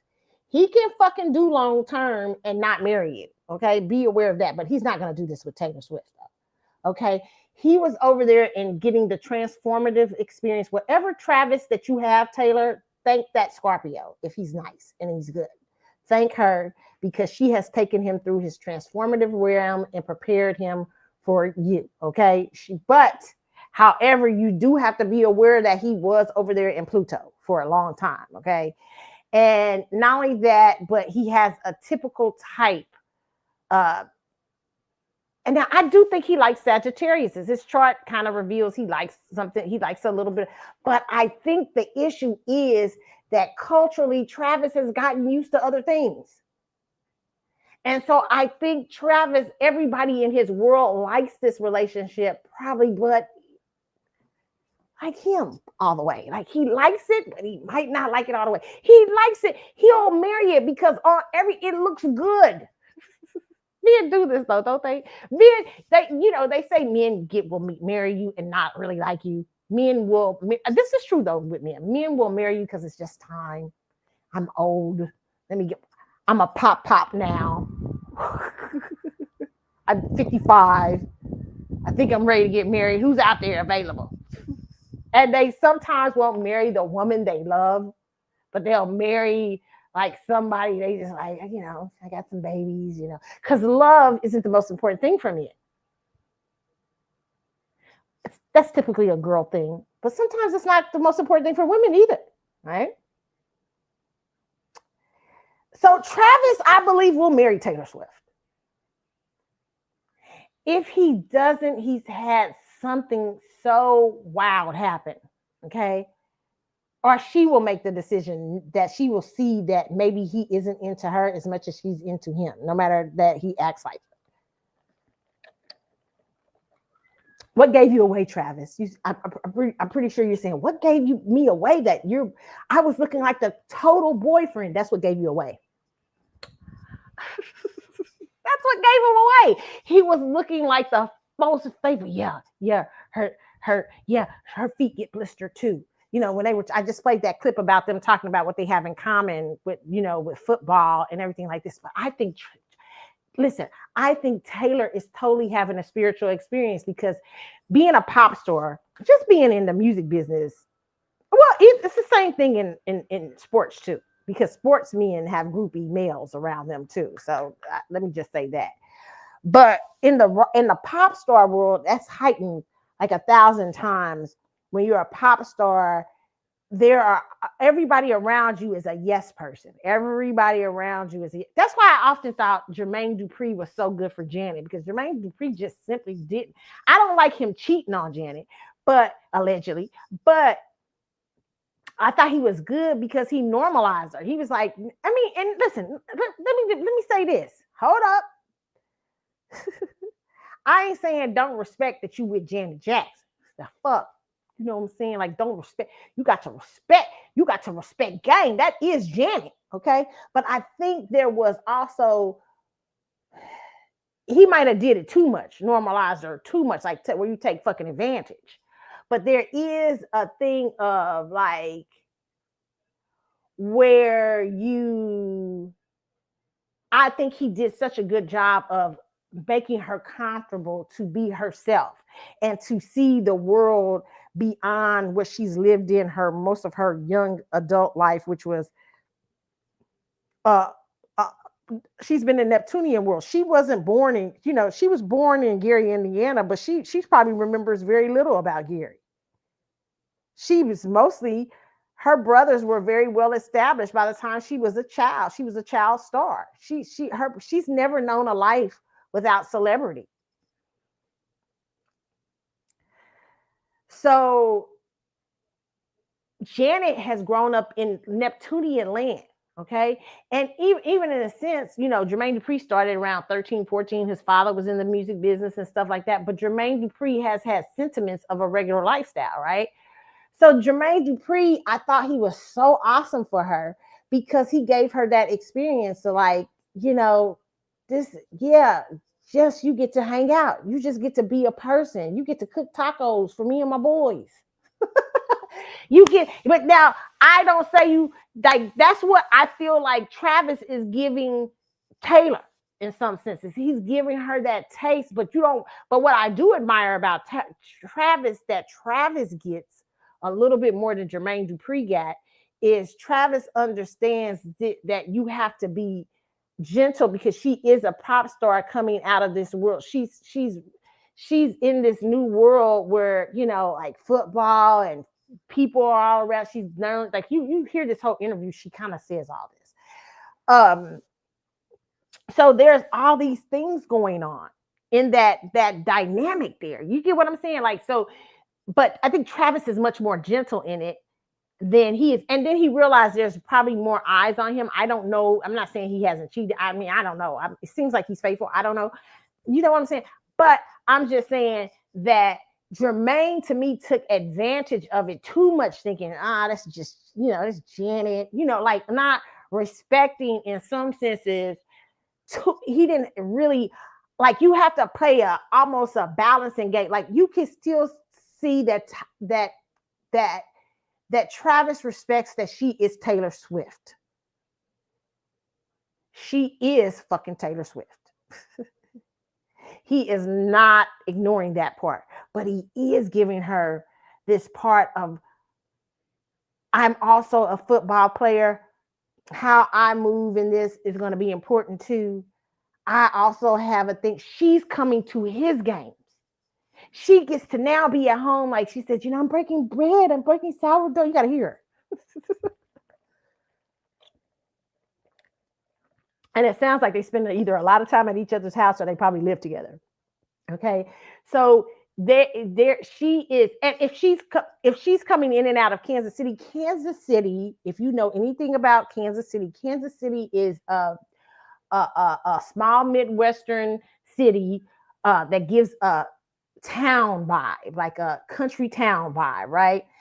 We have Missouri side, we have the Kansas side. Our suburbs are nothing like the cities itself, like Kansas City, Missouri. Kansas City, the suburbs in Missouri are nothing like Kansas City, Missouri. And Kansas City, Kansas, the suburbs in Kansas City, Kansas are nothing like Kansas City, Kansas, right? Kansas City, Missouri and Kansas City, Kansas is very country. But the surrounding rural areas and stuff like that, very, very suburban, very country townish. Taylor Swift probably has, it's probably heaven for her. She's probably beaten, if she goes around, she's got fans probably everywhere. It's very, it's not Hollywood, at all, even though there is elements of things that have been in Hollywood. You know what I'm saying? It's a very down home place. So she's probably really enjoying that energy being there and wherever else Travis lives and stuff like that. It's giving her a grounded, that earthly energy that she doesn't typically get. She's typically living in Neptune world. Okay. I say Jermaine Dupri did the same thing for Janet Jackson, except for he went too far. You know what I'm saying? Like he went too far. Like he went too far allegedly. But I think that that's why I didn't like the idea of her with Maxwell, because Maxwell is he is. I like them. They look cute together. I didn't think they would be a couple thing together because Maxwell lives always in Neptune. He strikes me as that. Because he's a Gemini and he's having that Neptunian experience. I think he has a Mars and Pisces. He's a triple air sign. I think, that could, I don't know, depends on if his birth chart is wrong or not. But he is wrapped in that Mars and Pisces, kind of wraps him in some sort of mysterious. It's really, to me, in my personal opinion, Mars and Pisces sticks out in his chart, and he has a lot of that energy from that, and that Aquarian energy and stuff like that, which makes him typically like to be mysterious or wrapped in some sort of mystery and stuff like that. Janet doesn't need another Neptune experience. You don't bring anything grounding to the table for her. And she doesn't bring anything grounding for you. You need a grounder. You're just going to be wrapped up in Neptune together. I mean, it'll be fun experience. It's fun to see it, but I don't know. Janet might be giving you more because she's a Taurus. So being a Taurus, she may can ground him a little bit more, but it still be kind of hard. You know what I'm saying? I mean, that's why I just didn't like the mix up. It was just, and I wasn't surprised when she came out and said they were just friends, right? And Maxwell's more of a guy who strikes me as a guy who pretends like he doesn't like attention, but he really does. Okay, so so I didn't like that. Whereas Jermaine gave her that, I don't care that I'm not sure. You know what? Yeah, you Janet, but like so, yeah. Like, hey Janet, like what? You want to hang out? He didn't seem geeky over the Janet Jackson experience, okay? And she needs that. She needs a person that's not geeky over the experience of her, but who also but does have some geekiness to him, like some care about it somewhat. You know what I'm saying? But respects who she is, but also isn't like, like that. I felt Maxwell was that. I felt like he was geeky over her. You know what I'm saying? Did that. Like, it's just like, if you go out with a guy, if I go out with Lenny Kravitz tonight, I can't be geeky over Lenny Kravitz. Lenny Kravitz is going to be like, what?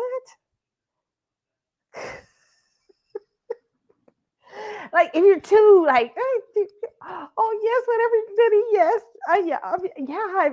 I love the average. Some men like that, I think you would have to reach him because he's a Gemini.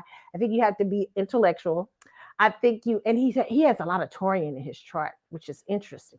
Okay, so I think that you have to appear a certain, like you have some sort of grounding.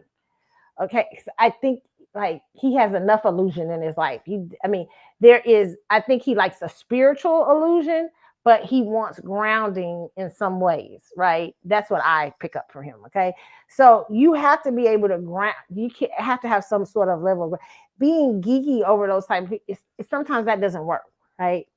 And I just felt that way. Like maybe they're friends, but I felt like Maxwell was in the stage still like, this is Janet Jackson.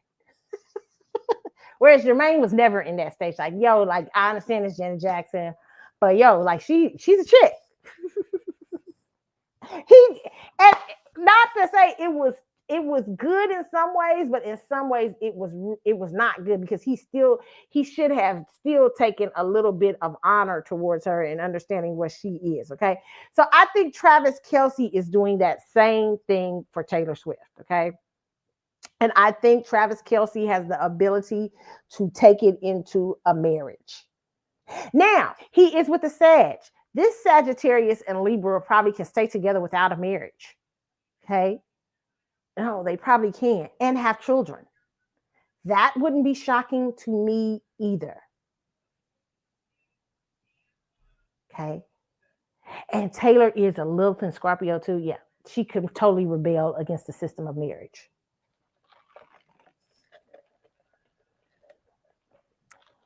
Y'all better peep game on Taylor Swift, okay?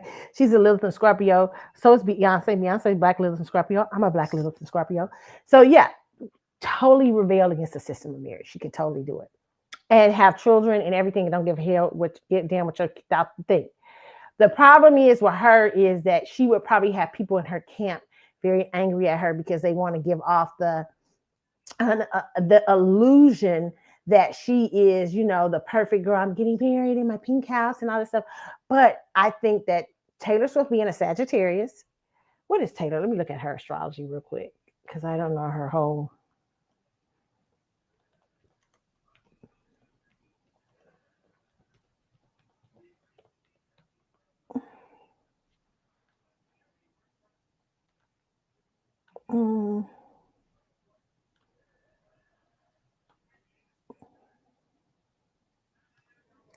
Okay, she is a sun. Okay, she's a moon in Cancer, so she may have family, very feelings of family and stuff like that. But her ascendant is in Capricorn. Okay, Taylor Swift can take an odd path. Okay, and I wouldn't be surprised. She tried to do it with Poet Society, I think, but it didn't. I mean, people still bought it and everything, but it didn't come out the way she wanted it to. I won't be surprised if she gradually takes her audience through her transition. If she decides not to get married, and you will see a new Taylor Swift within probably 5 years. Okay. But if she decides to get married, she's going to play the game. Okay. I think she likes Travis more than he likes her. I think Travis Kelce is bored, but he understands this is a fucking good catch as a man. And I think that his environment is pressuring him to be with Taylor Swift. Now, once he gets out the NFL, once the the superstar, pop star routine has died down a little bit in her life, how does that work out in a marriage? Will it come to the surface that you are bored and you don't want to deal with it no more?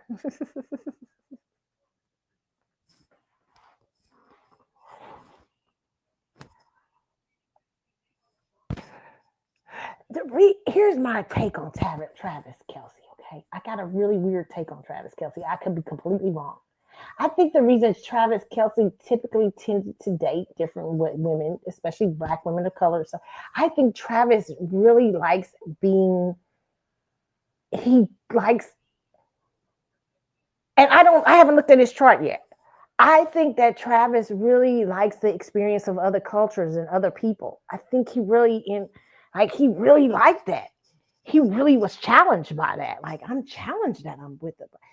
I hate to say this. I don't want to be the bad news because I know everybody likes them together and I like them too, but I'm just trying to tell y'all the truth. I mean, I feel like he likes that challenge. He likes, it would have been perfect. If she was Beyonce, it would have been perfect. He would be he really would be geeky. But he wouldn't show it because he's a Libra and he knows how to balance the scales. I think he's a Libra, right? Listen, if this would have been Chloe Bailey, he probably would have been like, yay. I think he's enjoying the experience with Taylor Swift. I think he cares for Taylor Swift. I think he even loves her. But I think that he knows deep down inside, is this really what I want? I think Travis likes the edge. I think Travis likes being rebellious. I think Travis likes being different. I think Travis likes being the white boy at the party where there's a bunch of Black people.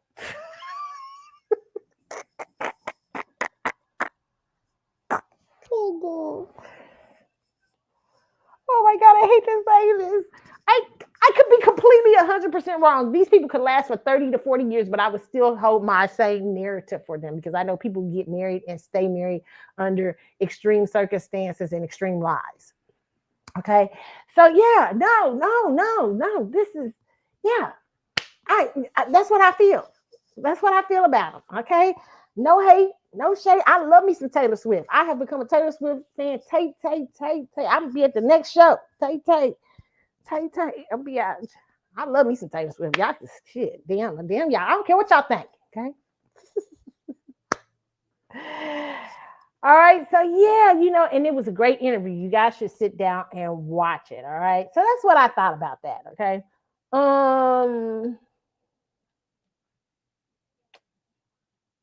What's next?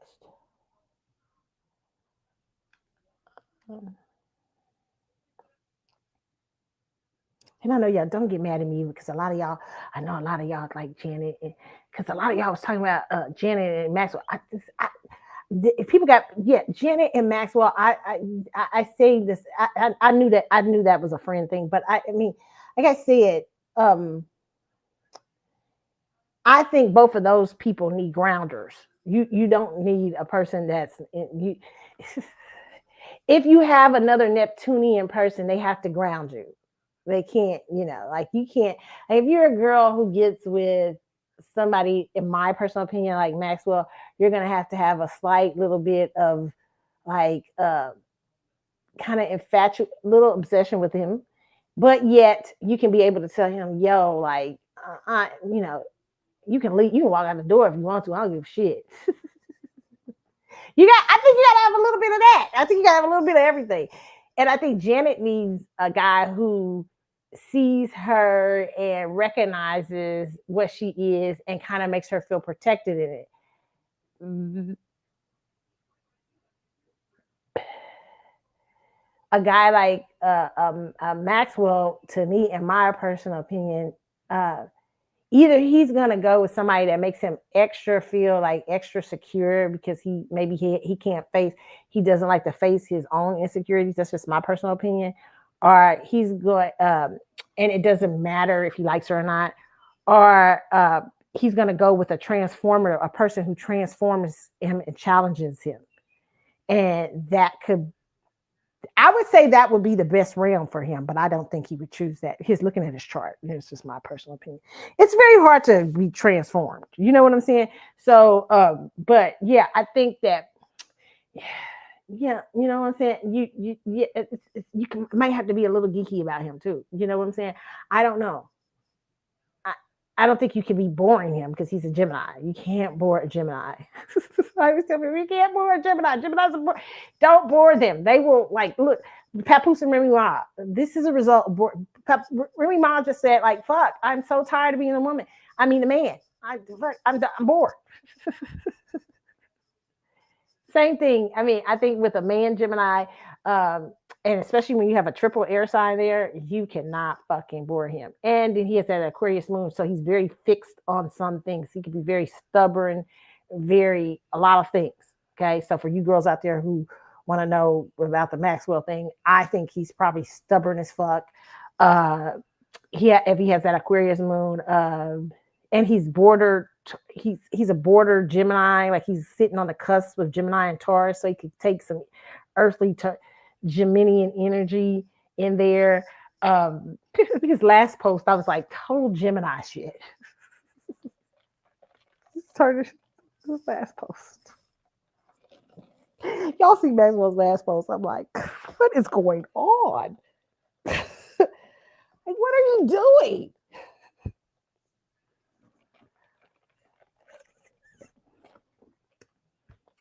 Total Gemini, total air sign shit. Like Peter Pan shit. You know what I'm saying? Like, what? It's such a weird post. It's like he's on I don't know what he's doing. He's in front of a window. He's breathing extra hard. The room he's in is dope. I'm like, wow, that's a nice room. It looks great. Showing all his little things and food and comfort stuff he has out.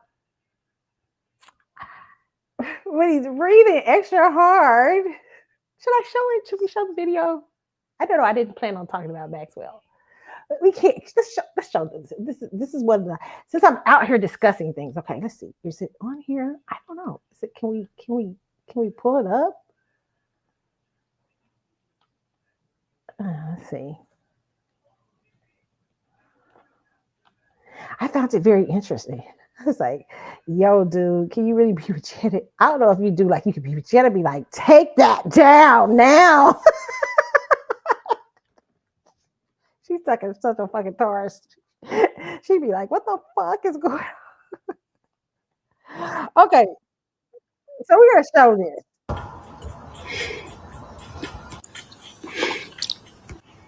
Can we show? Are you guys seeing this? I'm not sure if you guys can see. This is all the breathing.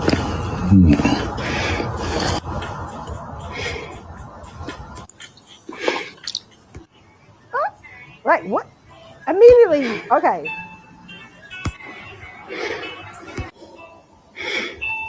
Yeah, immediately our mind goes, maybe I'm a Scorpio and I am thinking dirty, and the way you're moving, I'm like, oh. Somebody get Maxwell's people on the phone. Maxwell's people, I don't know who you are. I don't know. He's going to become news today. What is going on here? Did you mean for it to imply, like, gee, what? I mean, maybe we're the dirty-minded ones.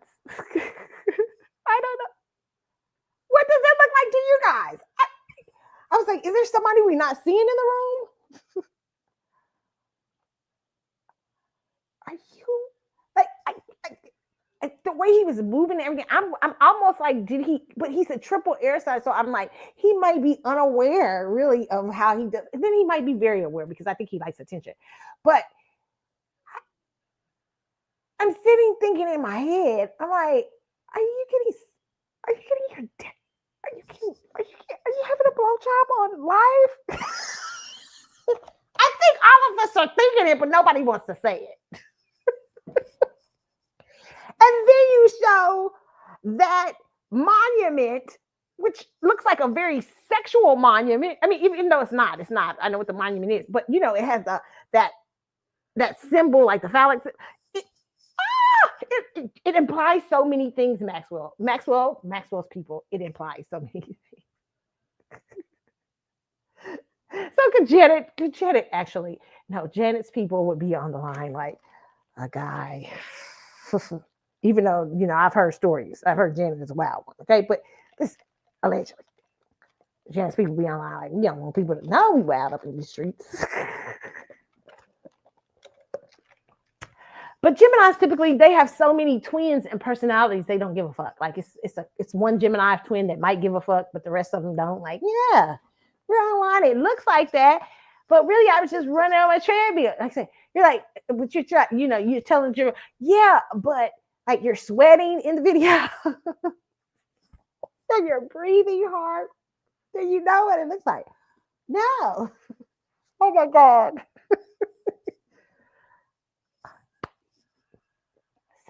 So strange.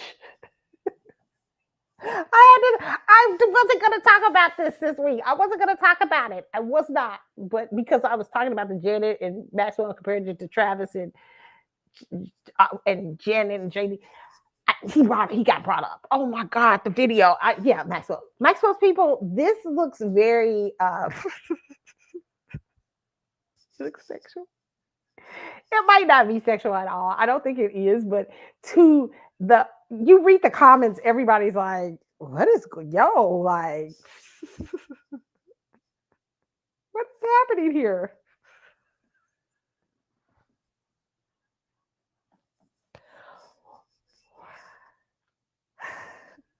This reminds me of the early Twitter days of Maxwell. Remember the early Twitter days of Maxwell?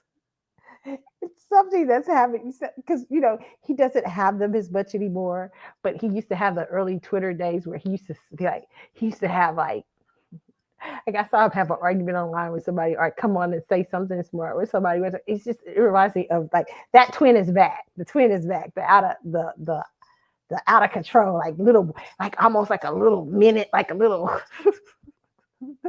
what is it? The like a Dennis the Menace twin is here. I don't care. Like the crazy, like it's a crazy twin out here. Like now, out here, just wild. Okay, crazy. I don't know. who knows what was going on there, okay? Who knows? All right. You guys. The next one is okay. So I'm going to take a quick break and then I am going to come back and we're going to talk a couple more hot topics. I thought it was going to be a short show, but that's finished. I figure I'm going to get these hot topics out the way for you guys. Okay. I'll be back in just a moment. Okay. Get y'all little acoustic music playing.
I am back.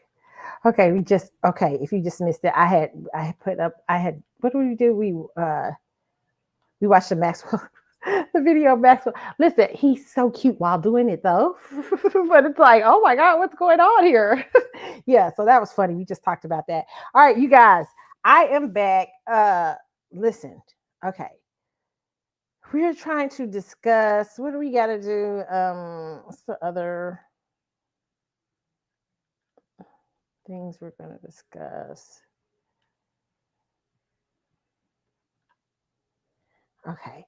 And one person was asking me on the show, you guys were asking me about what I do for my skin. Let me tell you, I have had a long thing with my skincare. I have been doing skincare since I was a little girl. I used to sell Mary since I was young. So I was like 16 or 17, maybe 18 or 19, maybe, right? I used to sell Mary Kay. I love Mary Kay skincare. I don't use it as much anymore. Now I use, you know what? I tell people all the time, I use Revital Lift now, but I love Mary Kay still. Mary Kay is like the awesome. But yeah, I always use some sort of skincare. For a little while in my last couple of years, I was having some breakouts in my dermatologist. I have a dermatologist. I think it's important to have a dermatologist. I was having some breakouts since COVID, and I was like, how do I deal with these breakouts? And it's really, I forget what my dermatologist gave me I forget what it is, but it cleared my skin, and I really started drinking more water and stuff like that. So yeah, that's a part of the skincare, which it's not really much. Sometimes I use Pond's when I'm out of Revaluleft. You're right. What? Yes. Okay. I don't use Pond's as much because it can be a little oily for me, but I will use it if I'm out, so I can have some form of moisturizer on my face. So I always like to have some form of moisturizer. And I believe in a foundation. I know some people don't like to wear foundations. Are actually good for you when you're out in the elements. If you're wearing a foundation, it's sometimes good. I don't typically wear a lot of foundation when I'm at home unless I'm going out somewhere. But it's very good for you in protection. Okay, skin protection. Somebody asked me, would I ever get Botox? I have never had Botox. I've never had any work done on my face. Would I? Yes, absolutely. But right now, I don't have the need for it. But yeah, would I?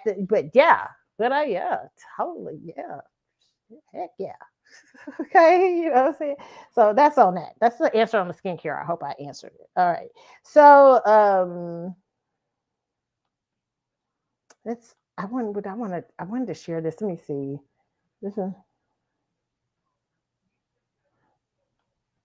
Okay. This is interesting. I heard Shira talk about this in one of her clips this week about men. So let me let you guys hear her clip or what she says about relationships. Very interesting.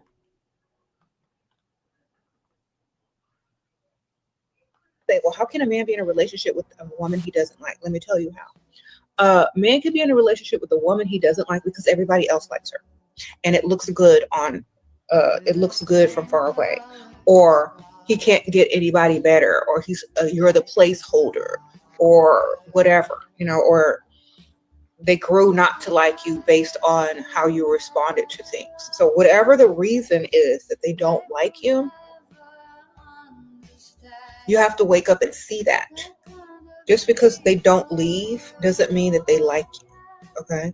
Just because they tolerate you doesn't mean that they don't like you. Just because they tolerate you doesn't mean that they love you.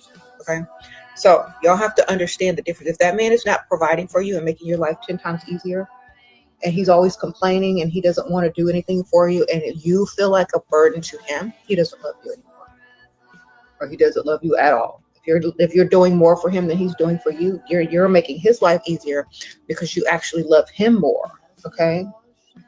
So if you are a woman that wants to be put on a pedestal, if you are a woman that wants to live her, feminine life and her divine feminine and softness, you have to find a man that likes you times 10, that loves you more, because they're going to allow you to be feminine. They're going to allow you to have your free time and, make yourself feel pretty and do things like that, whatever you want to do.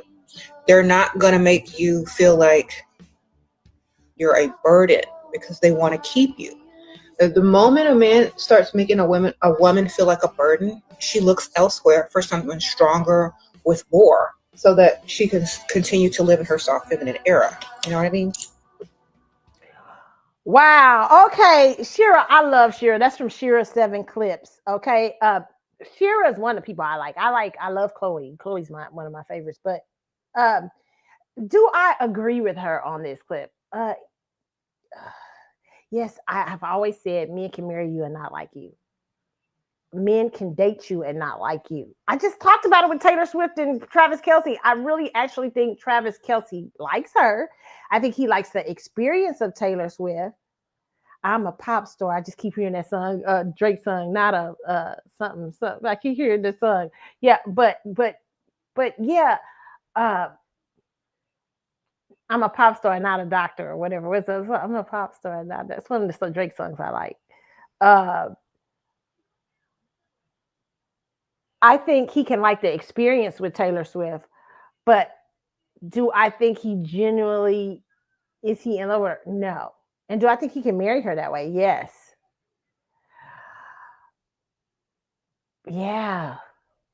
And do I think he can stay with her forever? Yes. I agree. I mean, yeah, because I think men prioritize things differently than women do. Now, some people will say to me, hey, well, there are women who get married to people they don't like and stuff like that. No, I disagree with that. I think that when women get married to, like, say, for instance, we talk about the Mr. Biggs and Aidens, okay, from Sex and the City, okay? When women tend to marry an Aiden, okay, versus a Mr. Big, okay?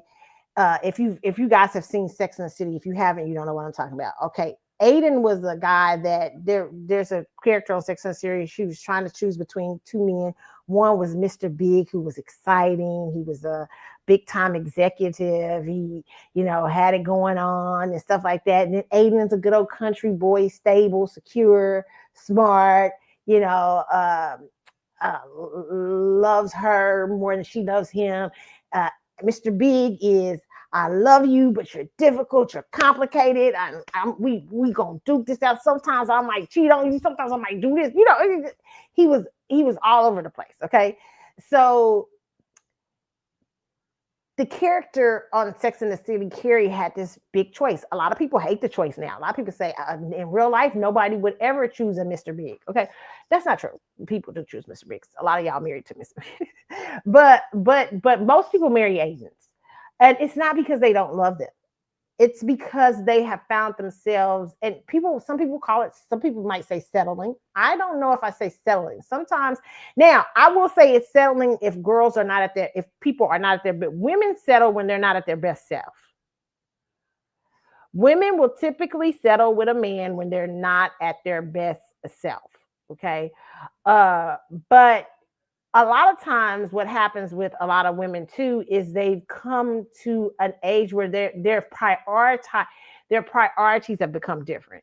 And what they tend to love about a man is his stability, is his ability to be in a relationship, is his ability to be able to take care of you and love you. And suddenly it's not important, like in your 20s, that he fine. Or that he, he's driving a big car, you know what I'm saying? Now, that doesn't mean that some women don't keep that same energy later on into their later years. Some women do. Some women are like that, right? But sometimes, to me, with women, it typically is not always settlement. It's an evolution of who they are, okay? Men are very logical. Some women are logical too, but men are very logical. So men are going to make that choice typically because, hey, I'm at that time. Yeah, it looks good for me to be married. She's easier to deal with. She doesn't care if I cheat.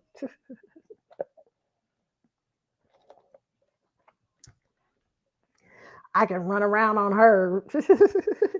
I mean, and I can have my kids and my family. Yeah.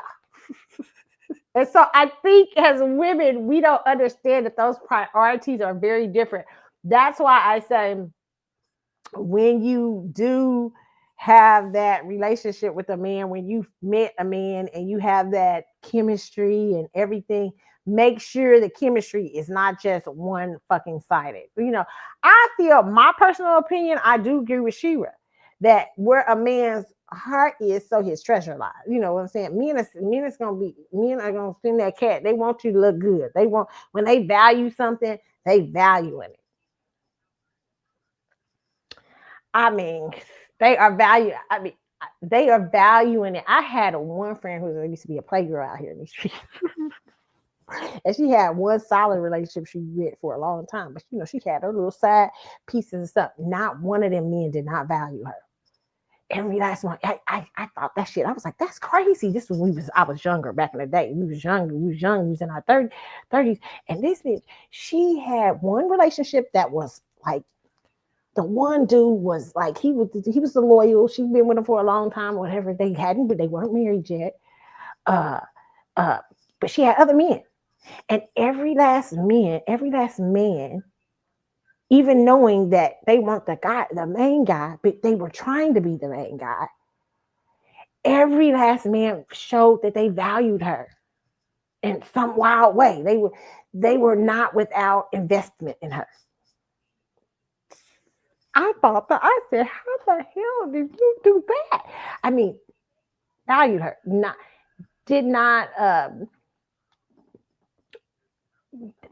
and she's like, well, you know what? You don't like me if you're not invested in. Why would I spend my time with you and you're not investing in me? And I thought, okay, but you have one main relationship. She said, yeah, but I'm not married yet. And if I am, she said she was very about investment. And every person invests, even with her having a solid, dedicated relationship with her child's father, she still had men wanting to, because men, they liked her. They typically liked her energy and liked her. So they didn't care. They were in a competition for her.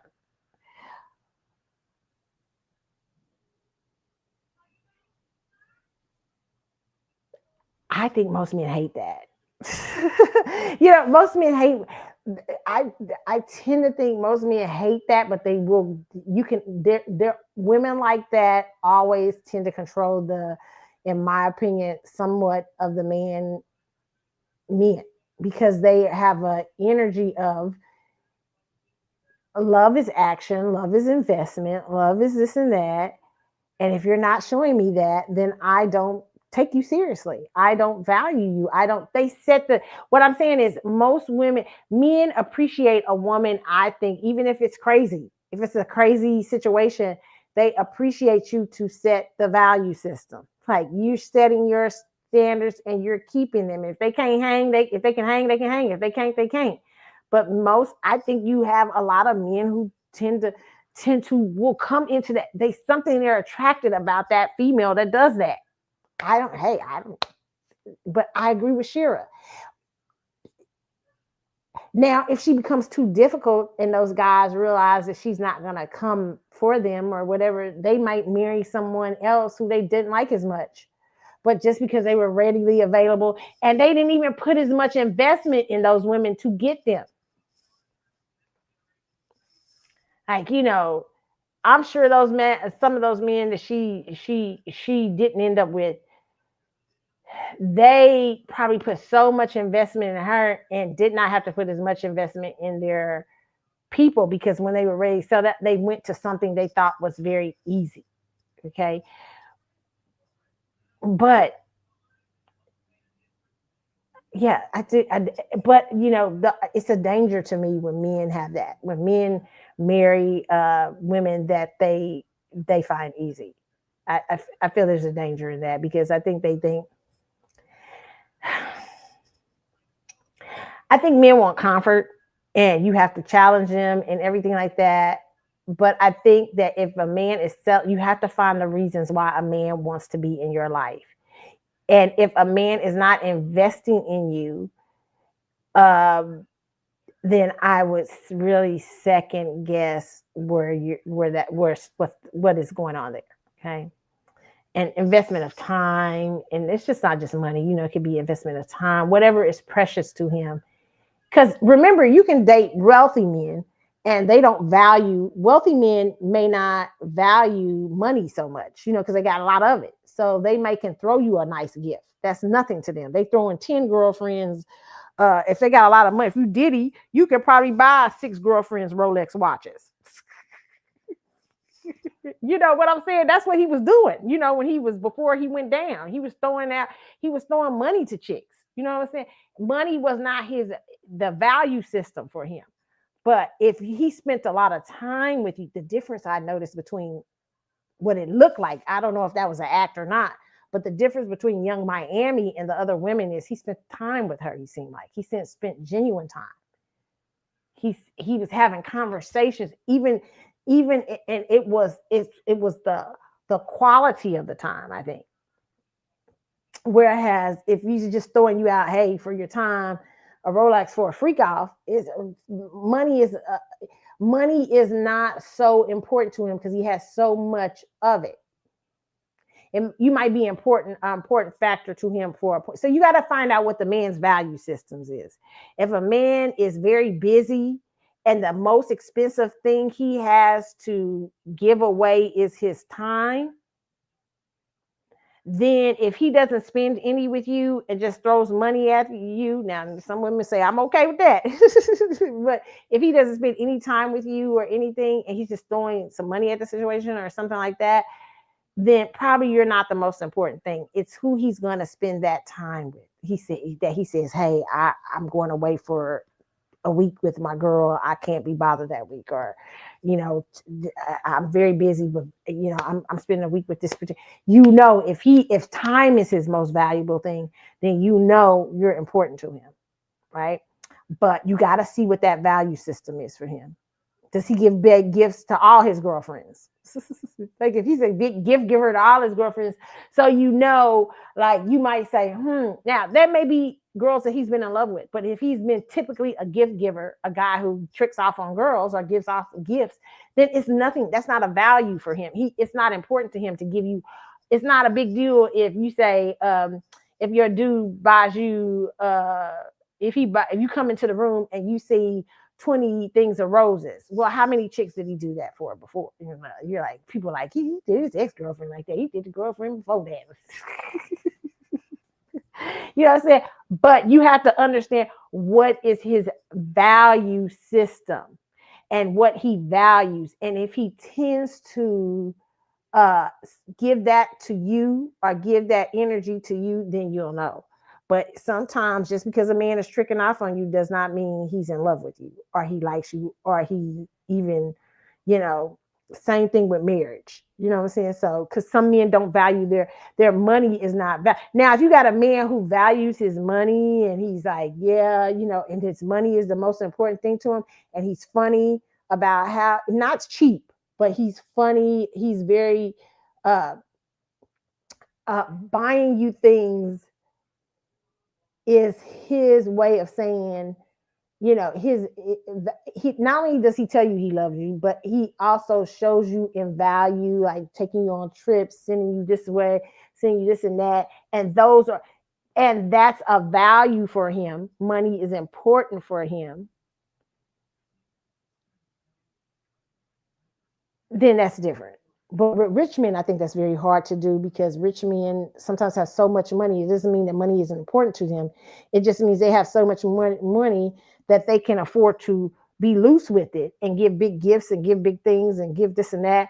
But you have to, with rich men, in my personal opinion, you have to find out where their values lie elsewhere and see if they're willing to give you that. When a man says, sometimes time is more valuable to a man than money is. And he's like, like he might have some big, if you see a guy who's had some big meeting plans and he like, I'm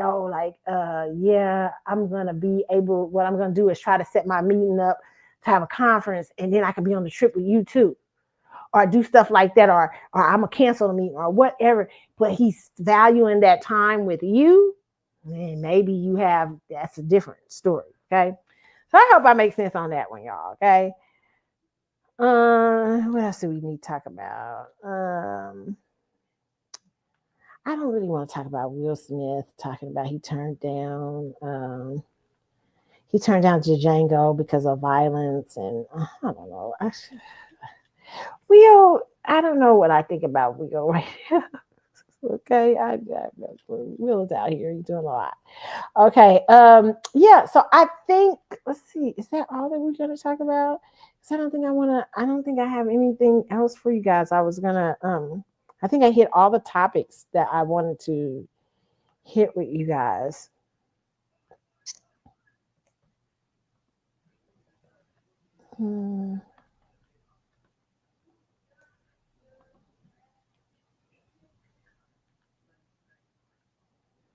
Okay.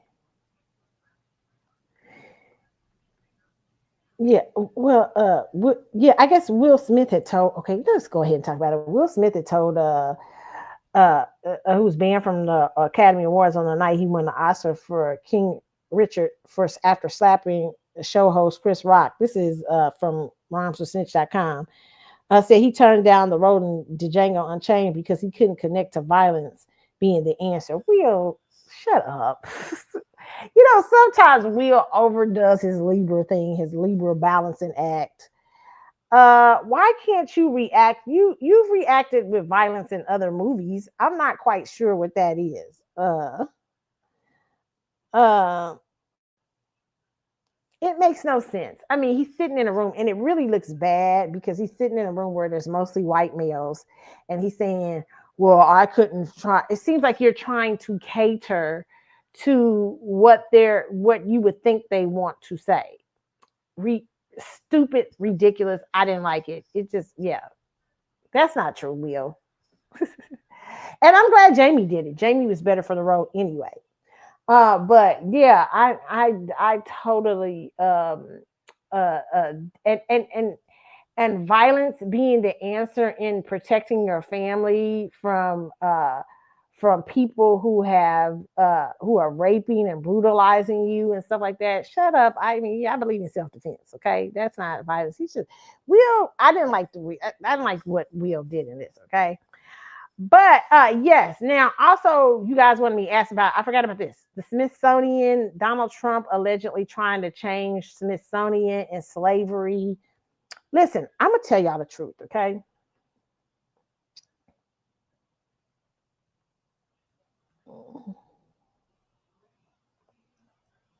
These are all things to get you distracted. I really believe that Donald Trump and other people, sometimes people are trying to distract Black people from the business at hand. We know what the fuck happened during slavery. You can fucking try to change the Smithsonian all the fuck you want to. You can try to do whatever you want to and try to change the fucking narrative. We will always, as Black people, be out here to tell the story. There'll be Black people. We'll pass it on to our spiritual kids, our kids, or whoever else will listen. You will never erase the story of what chattel slavery in America did to Black people. Okay. I don't know I think it's a bunch of bullshit. Donald Trump's been out here throwing out wild card shit. First of all, I think he's a Gemini that's pissed off at a lot of people. Specifically, I think he is even mad at Black people because Donald Trump used to hang with a lot of Black people and stuff in New York. I think where he had a lot of Black celebrity friends and all this stuff.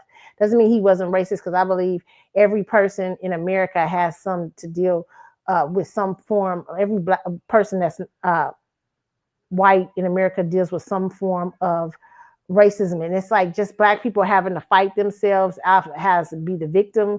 We have to fight ourselves out of a certain mentality of being those victims.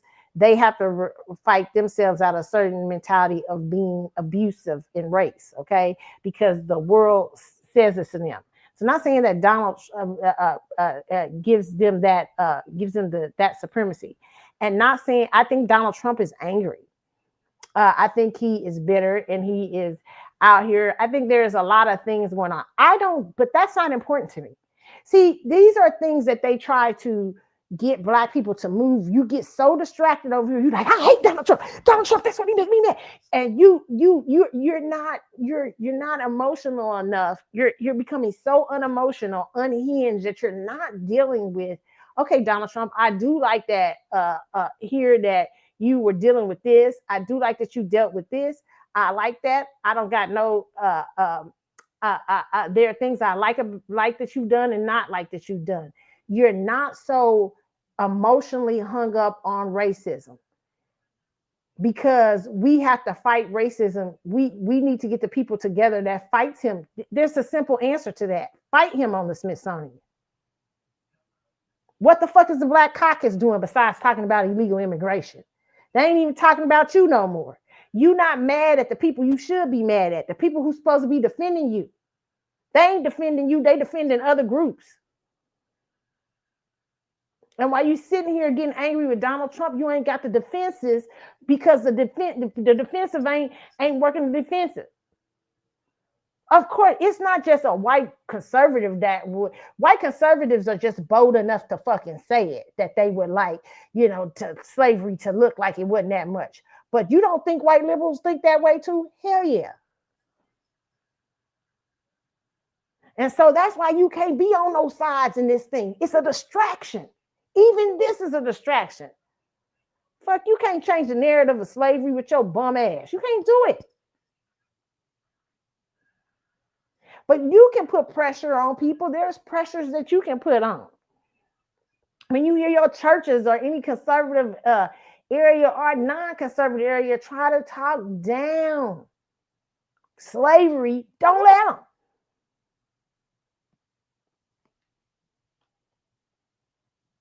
Trump says Smithsonian museums are out of control for discussing how bad slavery is.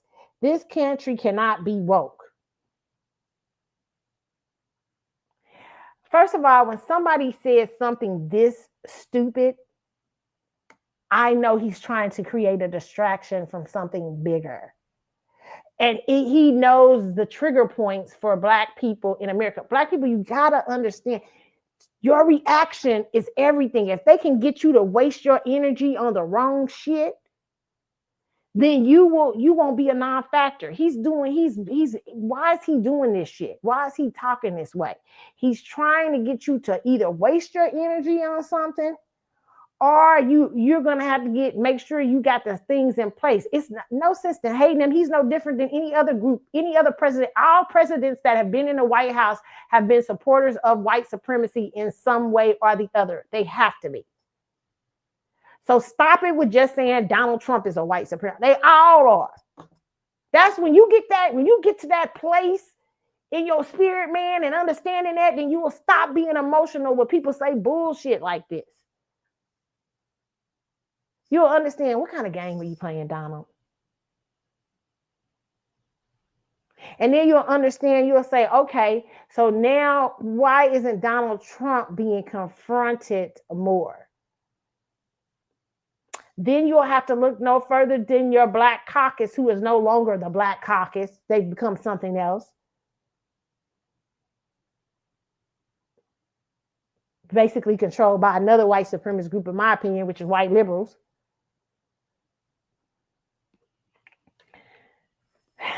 After calling museums the last remaining segment of woke ideology, Trump confirmed that his attorneys are combing through Smithsonian exhibits. Okay, let me just say this. The wonderful thing about we do not need Donald Trump in the federal fucking government to tell our stories.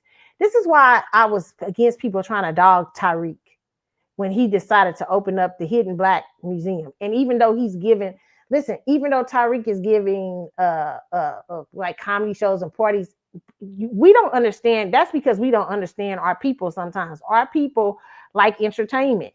And that is one way you can raise money for the museum, because other museums do this all the time. They have parties and different things. If you know anything about museums around your local area and you go to them, museums do all kinds of things to raise money.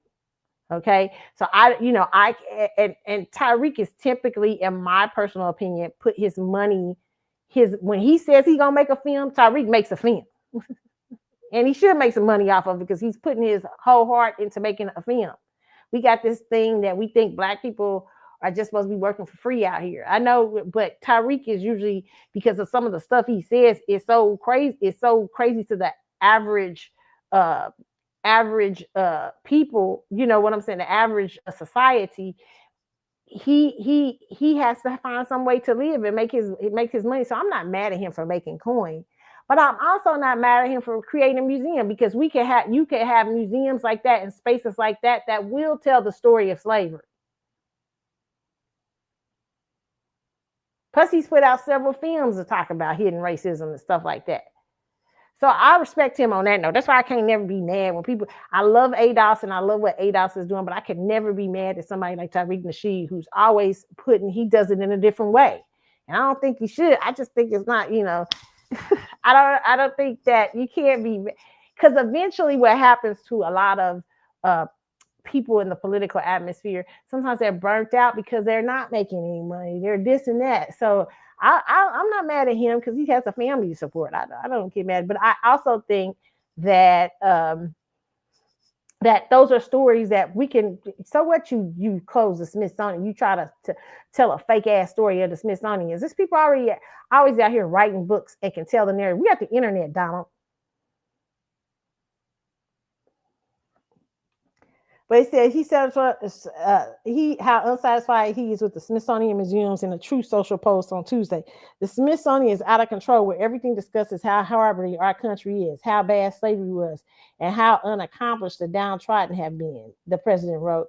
He claims there is nothing about success, nothing about brightness, nothing about the future. I disagree with that, because I know probably in that they have something about dream, and all that stuff. Donald, stop it.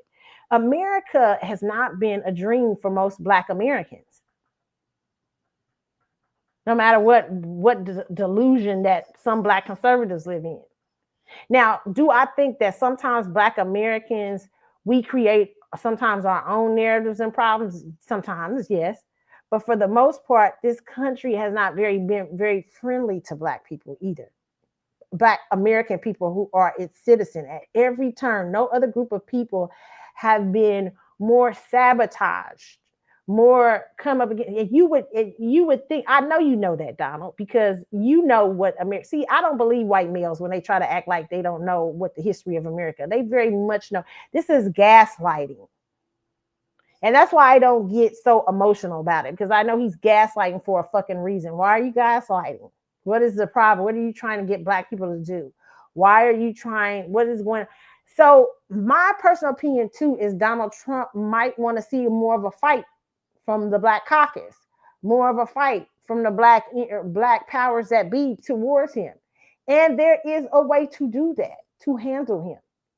In a way, I didn't even have a dinner for him. I said, but most of the Black caucus is too busy being mean and arguing and fighting. I don't like Donald Trump, the orange man, and this and that. It's just stupid stuff. That's childish. You know what I love about the book of Esther?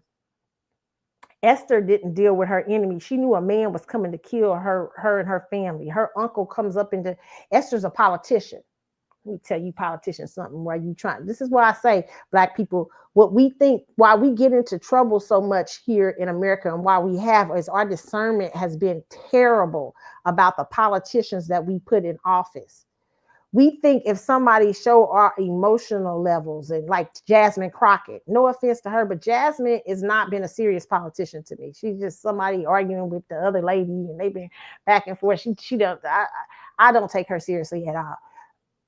We need people in there who are serious about public, about politics and how we get our shit done. Not caring about what you personally. I don't give a fuck about what you personally think about Black people.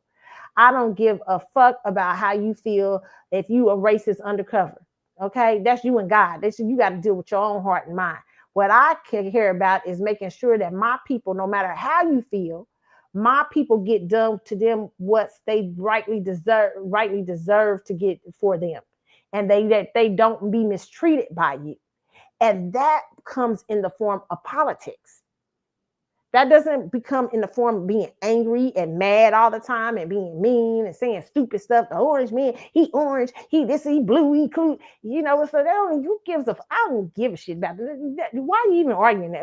It's just a bunch of, I hate him and all this. I don't even listen to him. It's just so dumb. I mean, it's just absolutely emotional bullshit. And that's why that's part of the problem. Now, what I love about the book of Esther, I want to talk about what I love about in the Bible. Esther was confronted by a man. Esther is the queen she's become queen of Persia. And her cousin, who has been outside the gates while she's working to become queen, first thing he tells her is hide who you are for a second. Don't tell people that you're Jewish. Hide who you are. Then when he finds out the plot and the plan is to kill Jews from one of the king of Persia's top men, who doesn't know that the king of Persia just married a Jew,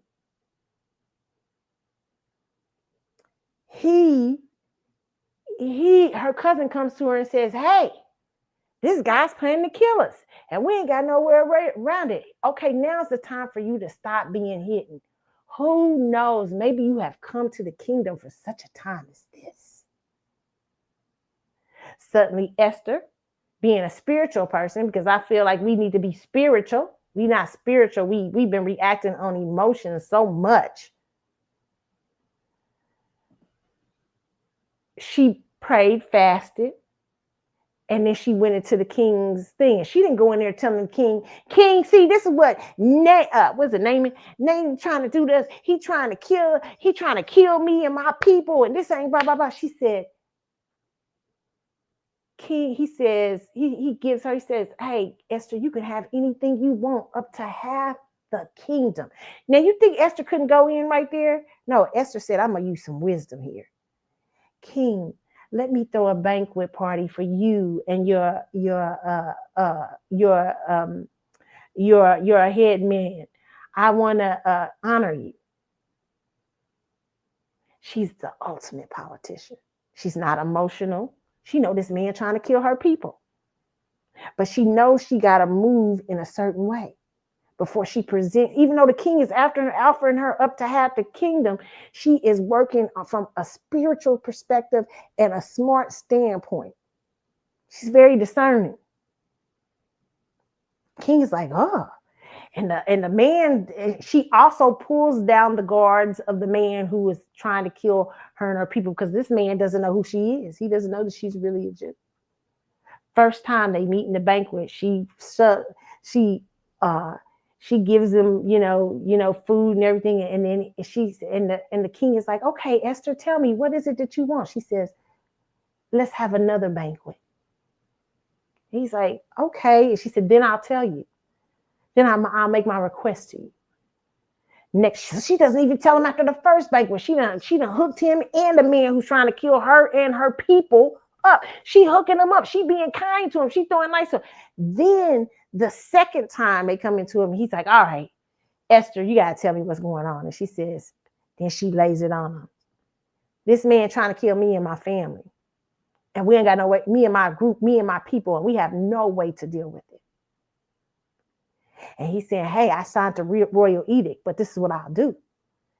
I will give you guys tools to fight back. And what did he do? He had that man and his whole family hung on the stake. Because Esther was a wise politician. Okay?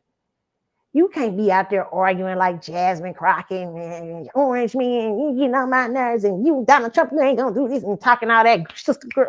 And I love a sister girl read down, but a sister girl read down got to be with power-packed facts behind it.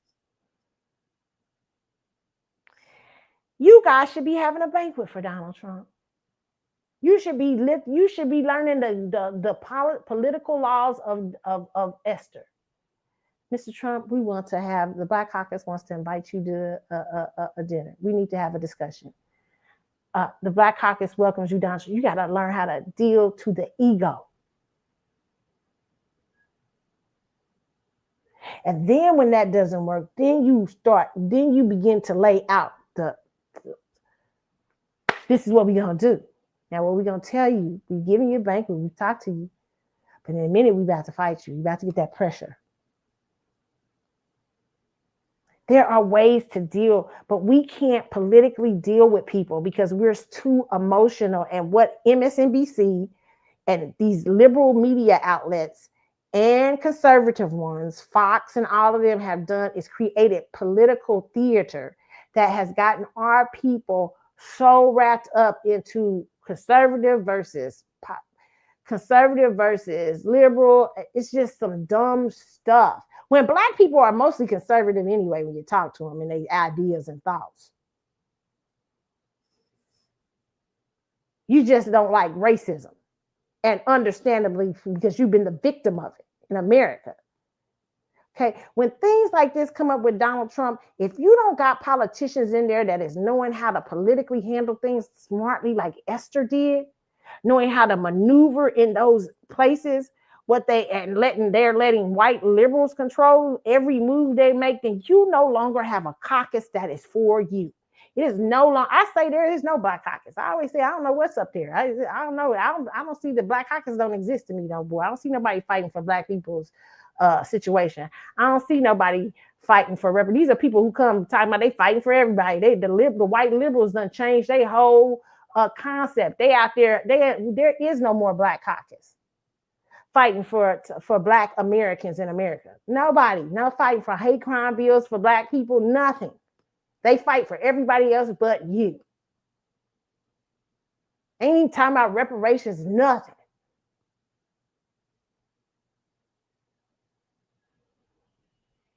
So that's the first thing we need to do. We need to deal with cleaning out the you can't. It's hard to fight a Donald Trump when you got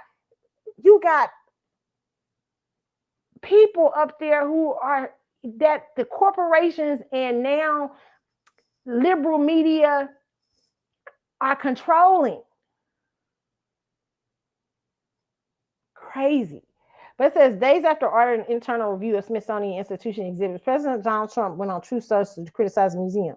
The museum throughout Washington, but all over the country, are essentially the last remaining segment of he wrote.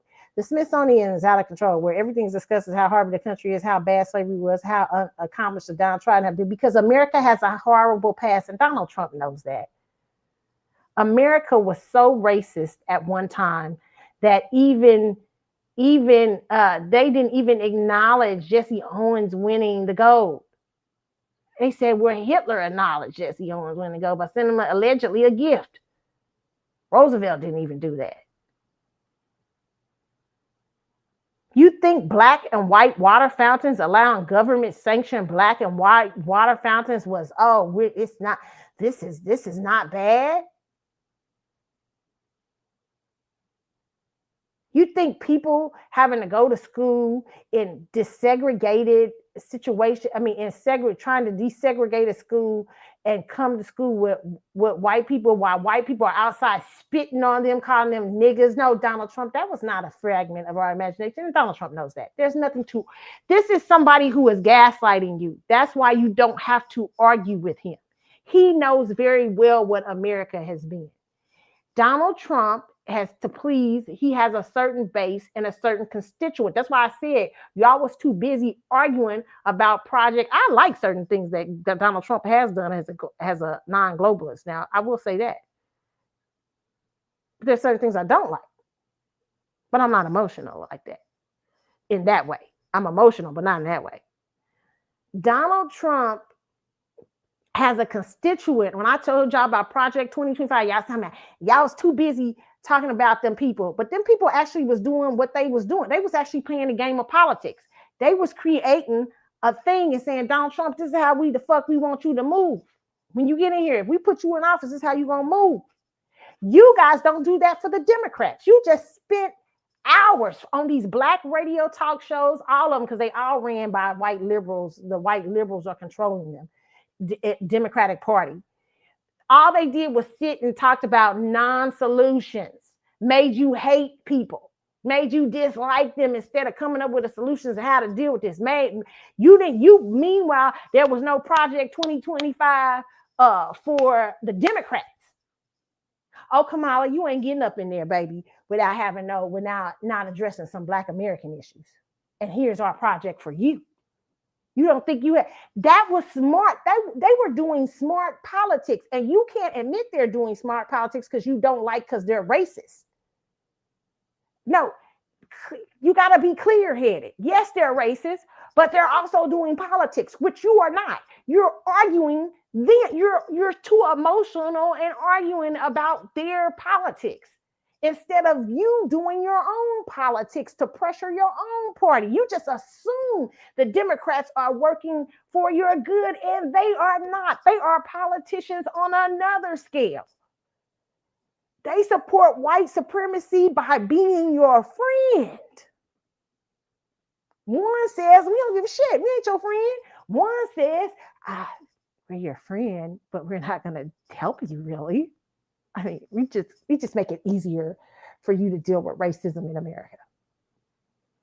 When black people understand you have no friends just because you got black faces up there in the Democratic Party, when you understand that you have no friends and you start controlling these political parties like they should be controlled, it's the wealthy. Like I was saying the other day, I was looking at Michael Basin's face and he was talking about what should we do about Trump Trump's economy. I'm like, this is not Trump's economy. Economies take decades to go bad.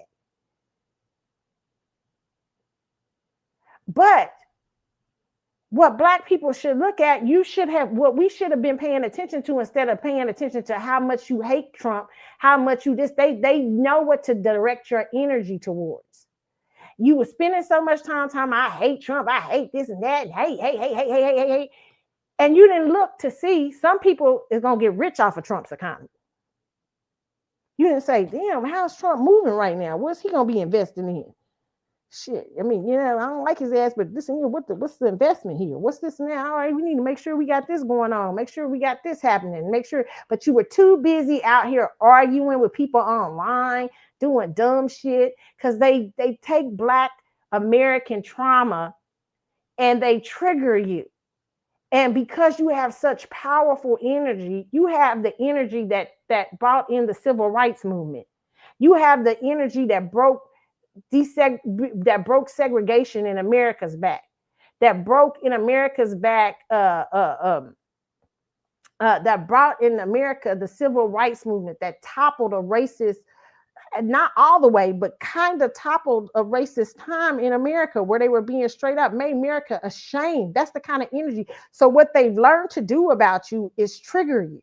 They know you're overly cuddly with the Democrats. They got all these black, you can't trust a black celebrity. Any black celebrity that you hear on the front line, you can't trust them. If they're paid by the Democratic Party, you can't trust them.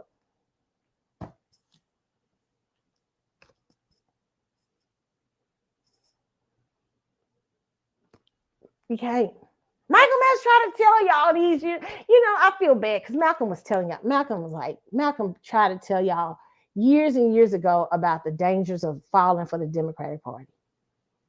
And the Republicans too. But we already knew the dangers with the Republicans, but you don't know the danger. And here's the whole thing.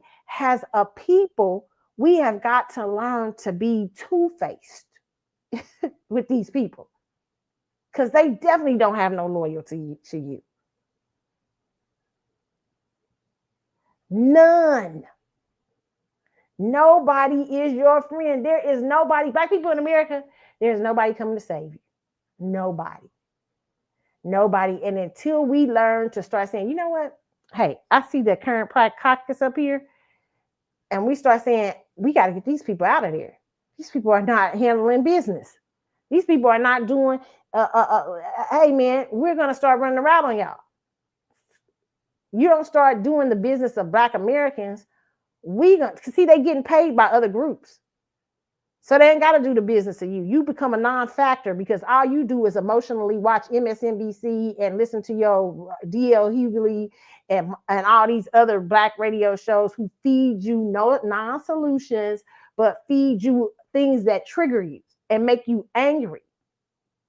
Now, one thing I used to say about Tom Joyner back in the day, and let me share, because this is not the radio show of the Tom Joyners. Tom Joyner, even though to me, I think both political sides should be shared on a radio. Like, I think if you have a Black radio show, you should be having Republicans and Democrats on saying their part. We should have no face. Even if we lean more Democrat, we should have no face in the game. Both be on there.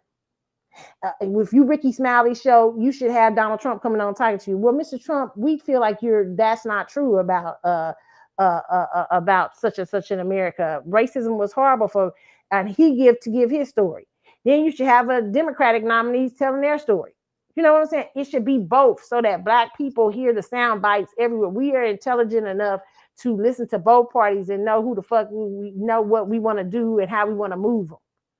But you can't take these people seriously.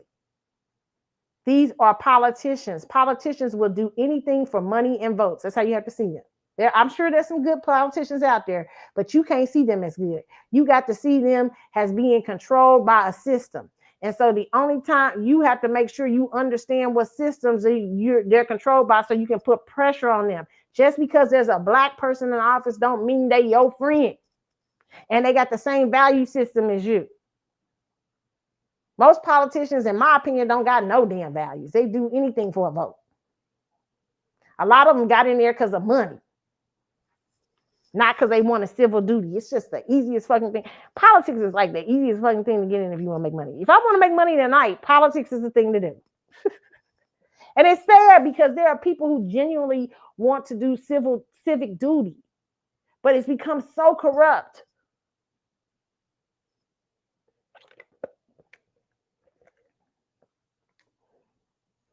I'm not worried about Donald Trump playing these games. You can't erase. That's why I said a few years ago, don't knock down statues. Racist statues. People was going around the Democratic Party because that, in my personal opinion, the Democratic Party was behind that, or seeds from the Democratic Party, because there's white supremacists too. They're white supremacists on a different wing. They have a different structure and way to get to white supremacy versus the conservatives. Right. Their thing is, oh, yeah, like how they were going to erase history for the Democratic side. Oh, let's make Black people think, let's tear down these racist statues. Let's tear down statues of George Washington. No, we don't. Because you're erasing what you've done. Keep that fucking statue right there. Keep the people you honored that you honor right there for us to look. And we'll create a different narrative in our places. See, but now they're working together. See, one got you to erase one thing, while now he's trying to get you to erase history on another level. Like, oh, well, you're making us look bad. Same thing y'all was saying when y'all was going out there tearing down them statues of what you felt were white racist people. Oh, that's what the liberals operate in. It's a sneaky white supremacy. What they do is they come in and say, hey, we've got to take this name off of the school because he was a white racist. I say, no, you don't, because you're going to erase how you used to be. But what Black people can do, and what other people who don't agree with that, we can create other narratives, schools with other names, and we can tell the history in that school of what that person used to be. But keep their name on the school. Keep their statue up at the thing. You got a statue of Abraham Lincoln up there in the thing. Abraham Lincoln had some crazy views on slavery and stuff. Okay, you got George Washington was the first president. Crazy views. Thomas Jefferson had a whole Black mistress. And yet owned slaves. And she was a slave to him. It's a nasty word. That's why I say don't take down shit. Because now Donald Trump feels like he can come in the Smithsonian and change what slavery is. No, keep America looking right exactly what it is. The good, the bad, the ugly. It's all there. It's good and it's bad. Donald Trump, this ain't no perfect country. No matter what you white supremacists love to think, you are tearing up your country actually right now. That we are in the midst of white people really have starting to are in the, listen, that narrative, Donald, even for the liberals, both of your narratives are not working anymore. I think even white people in America who are just living regularly, who are not part of the political and elite structure, are recognizing this is not good.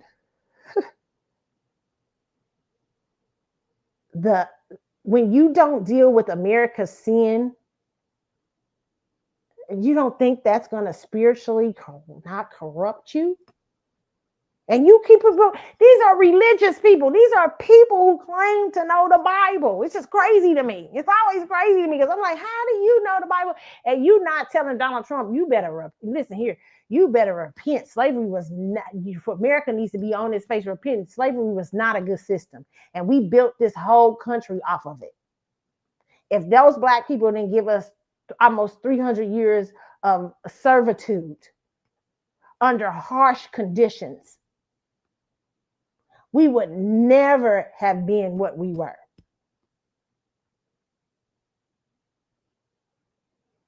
And for you to come up here and say some kind of, you only just still doing self-destruction to yourself and your country.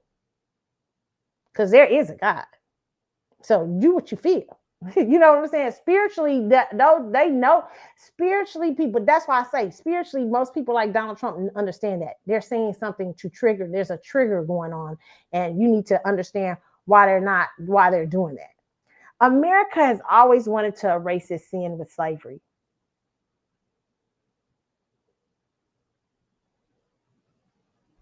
It is America's deep, dark stain. While you were telling the world we all are created equal, and you were writing documents saying, you wrote a wonderful document, the Constitution, one of the most brilliant documents of all time. But while you wrote the words that all men are created equal, we hold these truths to be self-evident that all men are created equal, you had slaves and you were calling people 3/5 human.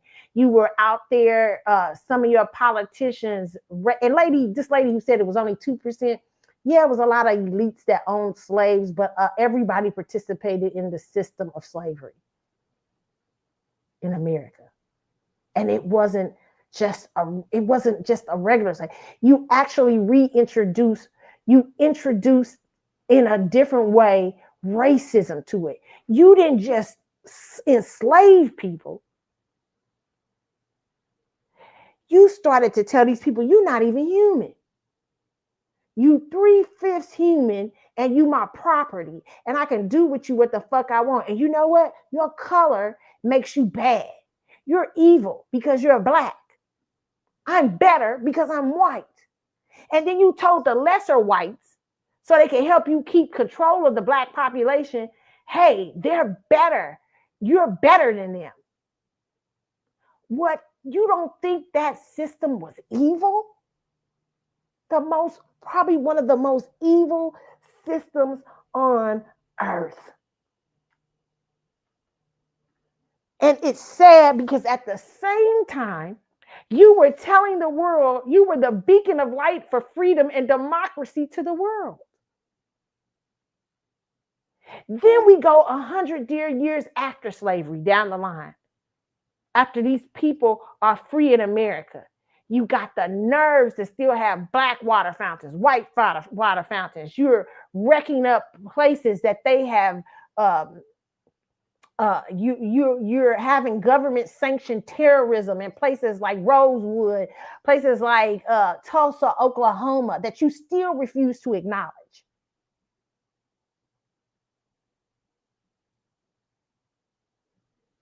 You should be frightened. And not because black people are going to do something, but spiritually. And for any white or black evangelical who's out there in delusion and not telling them the truth spiritually about what this does to this country, by them not acknowledging slavery and what the effects of slavery, you are in trouble also spiritually. I would hate to be in trouble spiritually. Overnight, shit can start to go awry. You think you got your plans. If God ain't on your side, you ain't got no plan. And that has been America's deep, dark sin. And for Trump to be sitting up here playing these games with that, Trump, that's a dangerous place. It really is. And it's not a danger from people. It's a danger from spirituality, because America is constantly dealing with the sin of racism and slavery. Slavery is your biggest sin. It's not that it was minimal. What is minimal about using babies as shark bait? Has alligator bait. What is minimal about humans having to run through waters and creeks and places and to get out of slavery? What is minimal about people being called niggas because they simply want to go to school in better places, and they don't care about who they go to school with? And why they got to get called niggas and get spit on, water sprayed on them? What are you talking about? What the fuck are you even talking? They don't even make no It's just ridiculous. And it's triggering. He's doing that for a reason.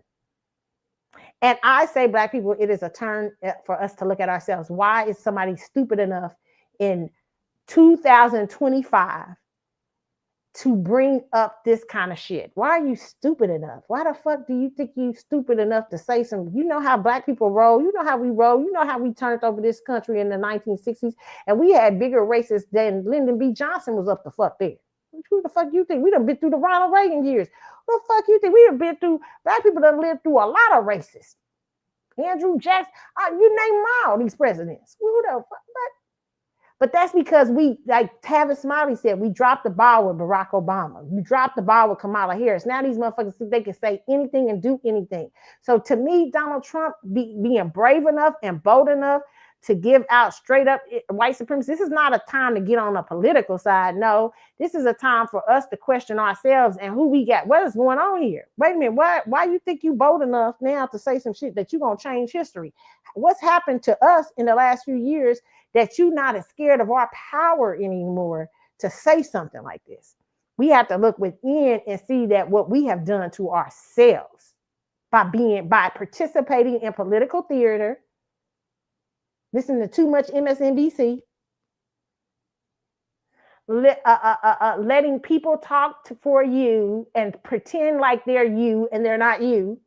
You got a lot of Black faces who are not allies, but have been on liberal TV defending the Democrats, but they're different. No offense to diaspora, but they've been Haitian. They've been all kind of just. Joy Reid is not really a Black man. Y'all, I'm just trying to tell y'all got to start seeing what y'all done. And he think he can talk crazy like this because he think he can.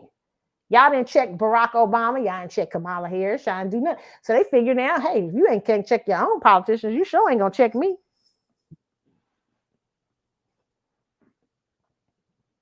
Black people ain't as tough as they used to be. Matter of fact, they engage in too much political theater and they're too much emotional. This is a great time for us to start changing up everything we thought what slavery was. Even though, listen, the more you try to do that, Donald Trump, the more games they play with that, it's always the blood of our ancestors speaks out from the ground. The blood that falls from the trees still spiritually falls from the trees from men who were hanged in the South and some in the North.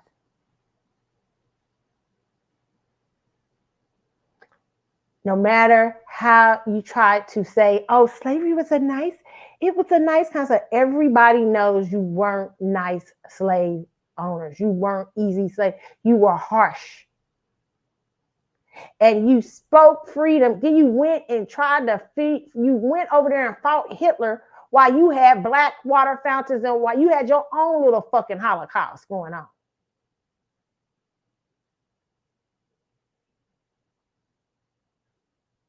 The nerve.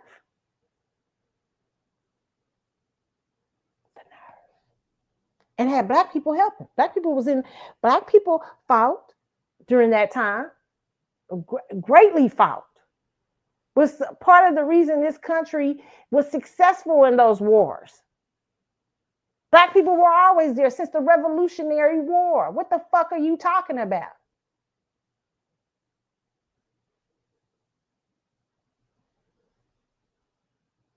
You up there talking about you're about to get drugged. You're about to get drugged by Hitler, and you go over there trying to be the freedom light.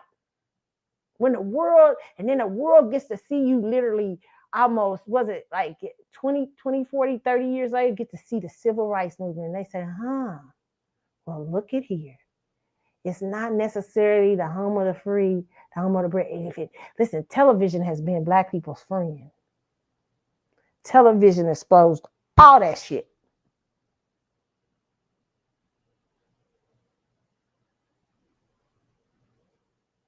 And black people, what your mistake has been is siding with any political group. There is no political group you side with. You just push your narrative through and whatever political group accepts it. Okay, I'll vote for you. It doesn't mean I'm your friend. I'm not going to defend you. I'm not going to be, y'all been out here defending racists. They're all both anything in America has the roots of racism in it. The Democrats were once the Dixiecrats. They were the racist party. They switch up.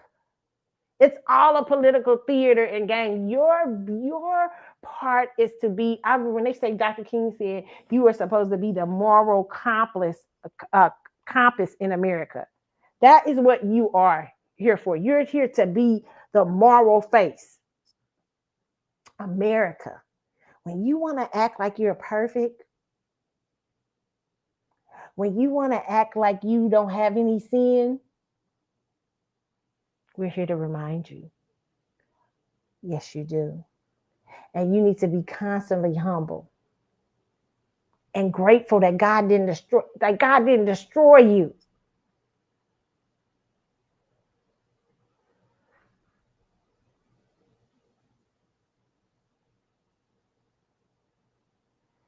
It's these Black people, my ancestors, who were,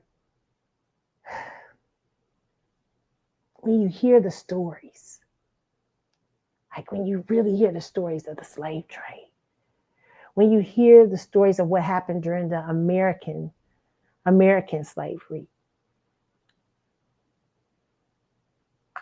it's amazing that we survived. It's amazing they did. And it's amazing that these people created the true American culture, starting with spiritual songs to God. Not to a white man's God, because that's what, when people say to me, Christianity is the white man's religion. Christianity is a Middle East religion. It's not. That means you don't understand history. Christianity, the slaves had probably already heard the stories of Christ. Christianity didn't start with America. Christ wasn't born in America. Oh my God, that's why I always say, people, what are you talking about? Even the Bible gives you that, tells you where Christ, how the birth of Christ and all the history of any manipulation that white men did into the Bible was a manipulation. But Black people were not, our ancestors were not dumb. They were very wise. And they probably wasn't accepting that religion because the white man was brainwashing them. They probably accepted that spiritual because they heard the stories before. They had already known those stories. The stories would have hit Africa before they had hit before the Americas, or even reached the Americans for the Black people who were still in America. But Black people took a hold to a spirituality that allowed them to be forgiving, that allowed them to heal in spite of what you was trying to do to them, and create from that spiritual experience. They sing spirituals. Spirituals turn into blues and country and rock and jazz and R&B. And listen, we are an American treasure. What are you talking about?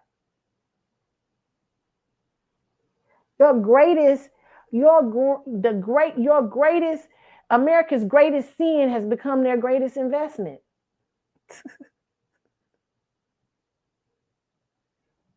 How dare you?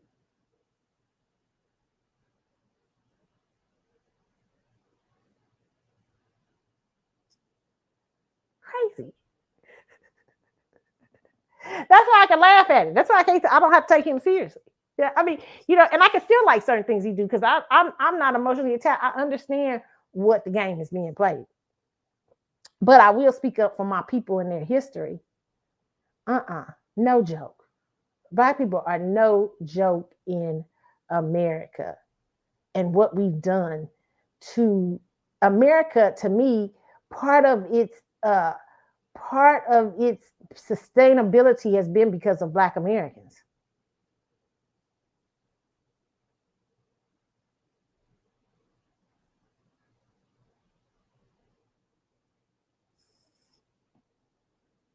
So you go down that road if you want to and try to change your history.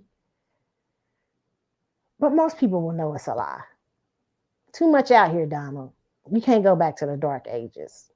So I know he knows that. So what is the reason for this triggering of this idea to try to reduce the ideas of slavery? Why are you trying to do that? You know why? Can I tell you why I think he's trying to do that? I don't think it has anything to do with him being racist. Even though I think that most white people in America have a problem with racism if they don't heal.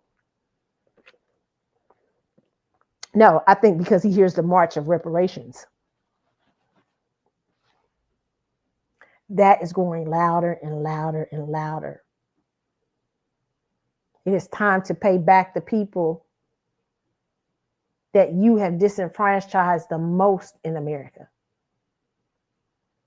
He's hearing that and he's trying to change the narrative. Oh, slavery wasn't so bad. Oh, slavery wasn't this. That means, can I tell you, for you people like ADOS and FBA and other groups that are arguing reparations, you are getting close.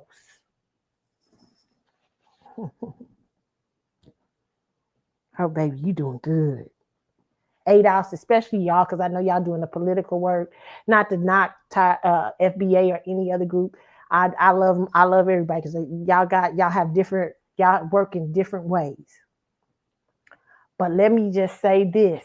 You are getting close. You are shaking up the room. And you can't, I'll tell you this, even for ADOS, you can't be Democratic. You can't stay Democrat. You gotta almost, because there are Black people who probably do want to help you, but they don't want to be attached to Democrats or a political party or anything like that. I mean, if we got to go through them to get the work done, but we don't want to be attached to them.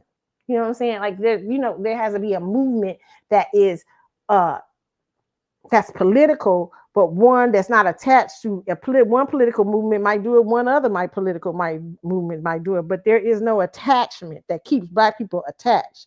Because we got a problem that once we get a political thing pushed through, if we get something like reparations pushed through, see, it's what they said Lyndon B. Johnson allegedly said when he passed the civil rights movement. They said that the rumors were that he said, a rumor for many years was that he said, I'll have niggas voting for me the next 50 years, Democrat the next 50 years.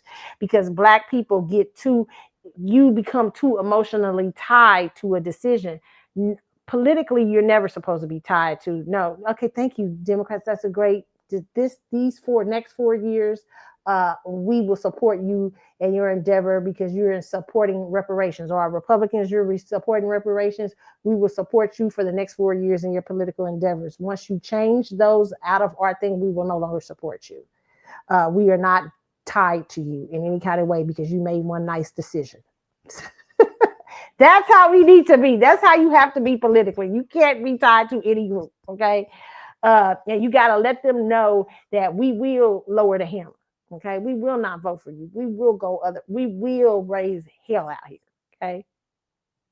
And that is why Donald Trump knows damn well that slavery was horrible. White men in America know more than anybody.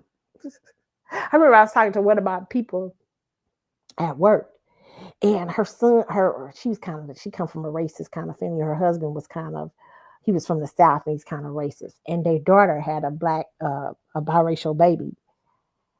And me and her was talking, and she was saying how he was dealing with it. And I said, well, he's a white man. I said, him more than anything, he's used to dealing with biracial babies from the South. She said, oh my God. She said, that's what he said. He said he had cousins as being biracial. I said, because nothing more than a racist white man understands the history of America. They know very well. Anytime they try to lighten that history, they're up to something. It has nothing to do with they're gaslighting you, okay, to get you triggered and unfocused. They know the history of America. If he's trying to change that Smithsonian, it's because reparations talk is getting louder. And it may not just be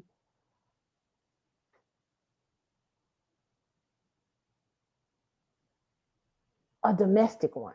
It may be a foreign cry to help Black Americans. this could go global. This could hurt America. So if we change the historical nature of slavery and make it look like it was a fun little picnic, we just got slaves from Africa and we all got along. We were all, nobody was forced slave. It was only 2% of us that owned slaves. It's only 2%, and you had the whole fucking South on lock. So much that they had to have a civil war. Lincoln had to have a civil war to break you.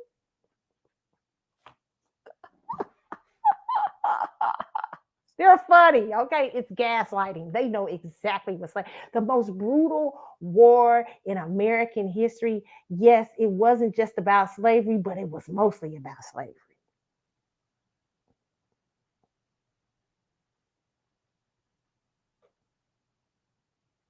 The most brutal, bloody war in American history was for the freedom of the American slave and their ancestors. Blood all on the field. The most bloodiest, deadly war. The Civil War. North against the South. Black people black slaves joining the Yankees to fight for their freedom. Some allegedly, so messed up they even helped us out. You know what I'm saying? You always got some house niggas. Right? But for the most part, fighting for their freedom. Some didn't find out till a few years afterwards.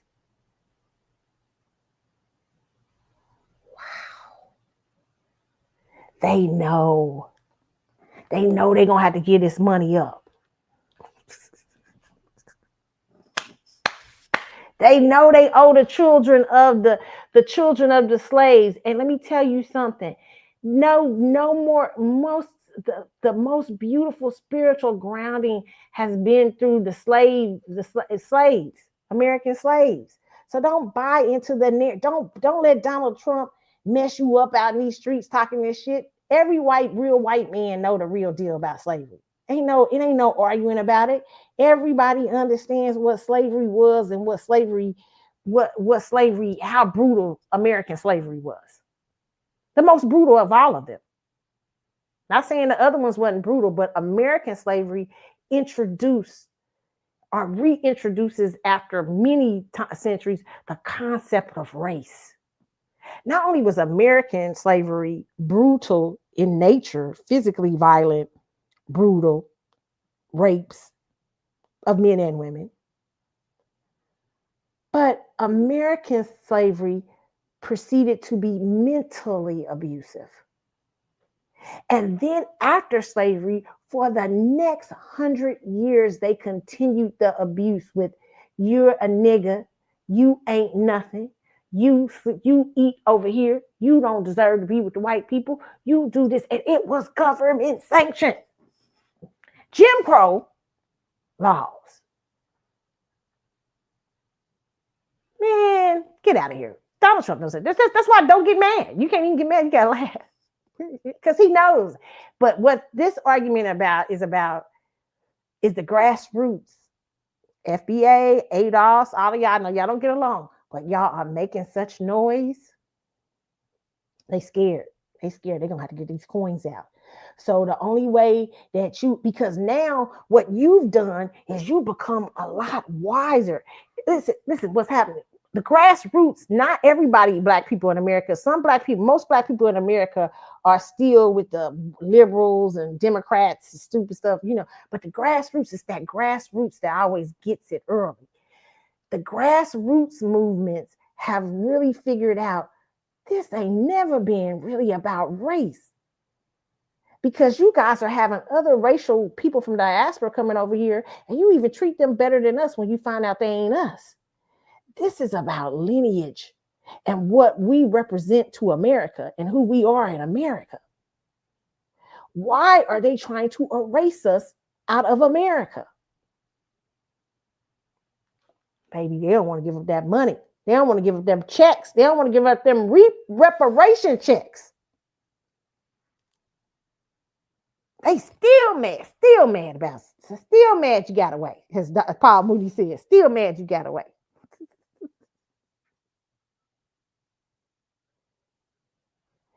And these black groups like ADOS and stuff are realizing, hey, the civil rights movement, some of it like DEI, affirmative action, DEI, those systems never benefited us. They turned into something more. See, what they did is they tricked us. They started adding everybody else in there. Everybody else in it. The liberals. Well, we'll get you guys to fight it because you actually have the legitimate justice claim. So what we'll do is we'll throw homosexuality in here. We'll throw Hispanics in here. We'll throw such and such to white women and such and such. Till pretty soon, the very people these laws were created for don't get them. They knew it. And so black people realize now it's about lineage. It's about who we are in America. It really ain't about, it's even, yes, right, they use the color of our skin to make it a thing, but even that, what it is about, it's about the mistreatment of the sons and daughters. First of all, it's about the mistreatment of it's about the horrendous, I can't even call it mistreatment, the horrendous psychological harm done through slavery, and the preceding psychological harm that continued to be done for another 100 years after slavery through segregation, Jim Crow, violence through state sanctioned, government and federal sanctioned stuff towards Black American people. It is about lineage. And now that you know the secret, Donald Trump got to do something. He got to prove that shit, well, it wasn't that much. It wasn't that bad. This is a win for you, ADOS and FBA and other groups who are fighting for reparations. This is a win. You making noise now. Put your foot on his neck and put the foot on the neck of any Black liberal who is not talking about reparations for the next few years. Kick them out of office. We need to have strategic things to put these people out because they ain't following the game plan. They messing up. And they ain't talking about Black poverty in America. No, not Black and brown poverty, Black poverty, because we don't share the same background with brown people. Mexican people, Mexico had its own problems with slavery. We don't share the same thing. We don't need to be attached to nobody else. What have Black people in America endured? Lineage, our lineage. No Jamaicans, no Haitians. You got to go to Britain and France and all them people to deal with all that. Okay. And we support that. But right now here in America, we got to fight our fight. Donald Trump doing this tells me that we are close. That grassroots movement, it's been raising hell. Shout out to y'all. Okay. All right, you guys. I didn't want it to be a long show, but it has been. Man, thank y'all for hanging out with me. Thank you. Remember, I still got my Twitter and stuff. Everything's still the same. The Carlotta Chatwood Facebook page is still the same. I will come on here sometimes and do random talks and stuff until I get the new page up and all that stuff. And then I'll let y'all know. I'm going to change the name of the show. I haven't told y'all the name yet. I know the name, but I'm not telling y'all yet. Okay. So you'll see some changes happening and stuff like that. Okay. And some changes towards the websites and stuff like that, because I'm trying to make them all uniform to where they're all kind of like saying it, so it'd be easier for y'all, because y'all all would tell me sometimes you get mixed up the Twitter pages and all that stuff. So I'm trying to make them all uniform, so it would be very much more easier for you guys to get to me and talk to me and stuff like that. Okay. Remember, you can hit me up on the Carlotta Chatwood Facebook page. That's the easiest way to DM me, guys. You can also hit me up through Instagram. I know some people do that. Okay. And now y'all knowing y'all finding me on TikTok, that's fine too. Okay. Thank you guys. And yes, okay, some of y'all are saying, Carlotta, can you do little segments on TikTok? I will try to start doing that, okay? Or I put in at least the show on little parts of the show on TikTok. If I haven't really learned TikTok like that, but yeah, okay? So I'm going to try my best to do that, all right? You guys, thank you for hanging out with me. Remember, you can listen to this show on the Carlotta Chatwood Facebook page on Facebook. Just look up the Carlotta Chatwood Facebook page. You can listen to the show. A lot of y'all saying y'all couldn't find it. The Carlotta Chatwood Facebook page. A lot of y'all listen to it from this page, and that's fine. You listen to it from the Facebook page, but there's also the Carlotta Chatwood Facebook page, and you can listen to it. That way, when it deletes off of this page, when the show deletes, you can still find the show on that. And I'm going to keep that up. It's just that I'm not going to keep using that. I'm going to use a different name and everything. But for right now, it will be up. And when I do little shows here and there to speak here and there, we'll use that platform. Okay. You guys, thank you for hanging out. All right. Have a good one. I will see you. Bye-bye.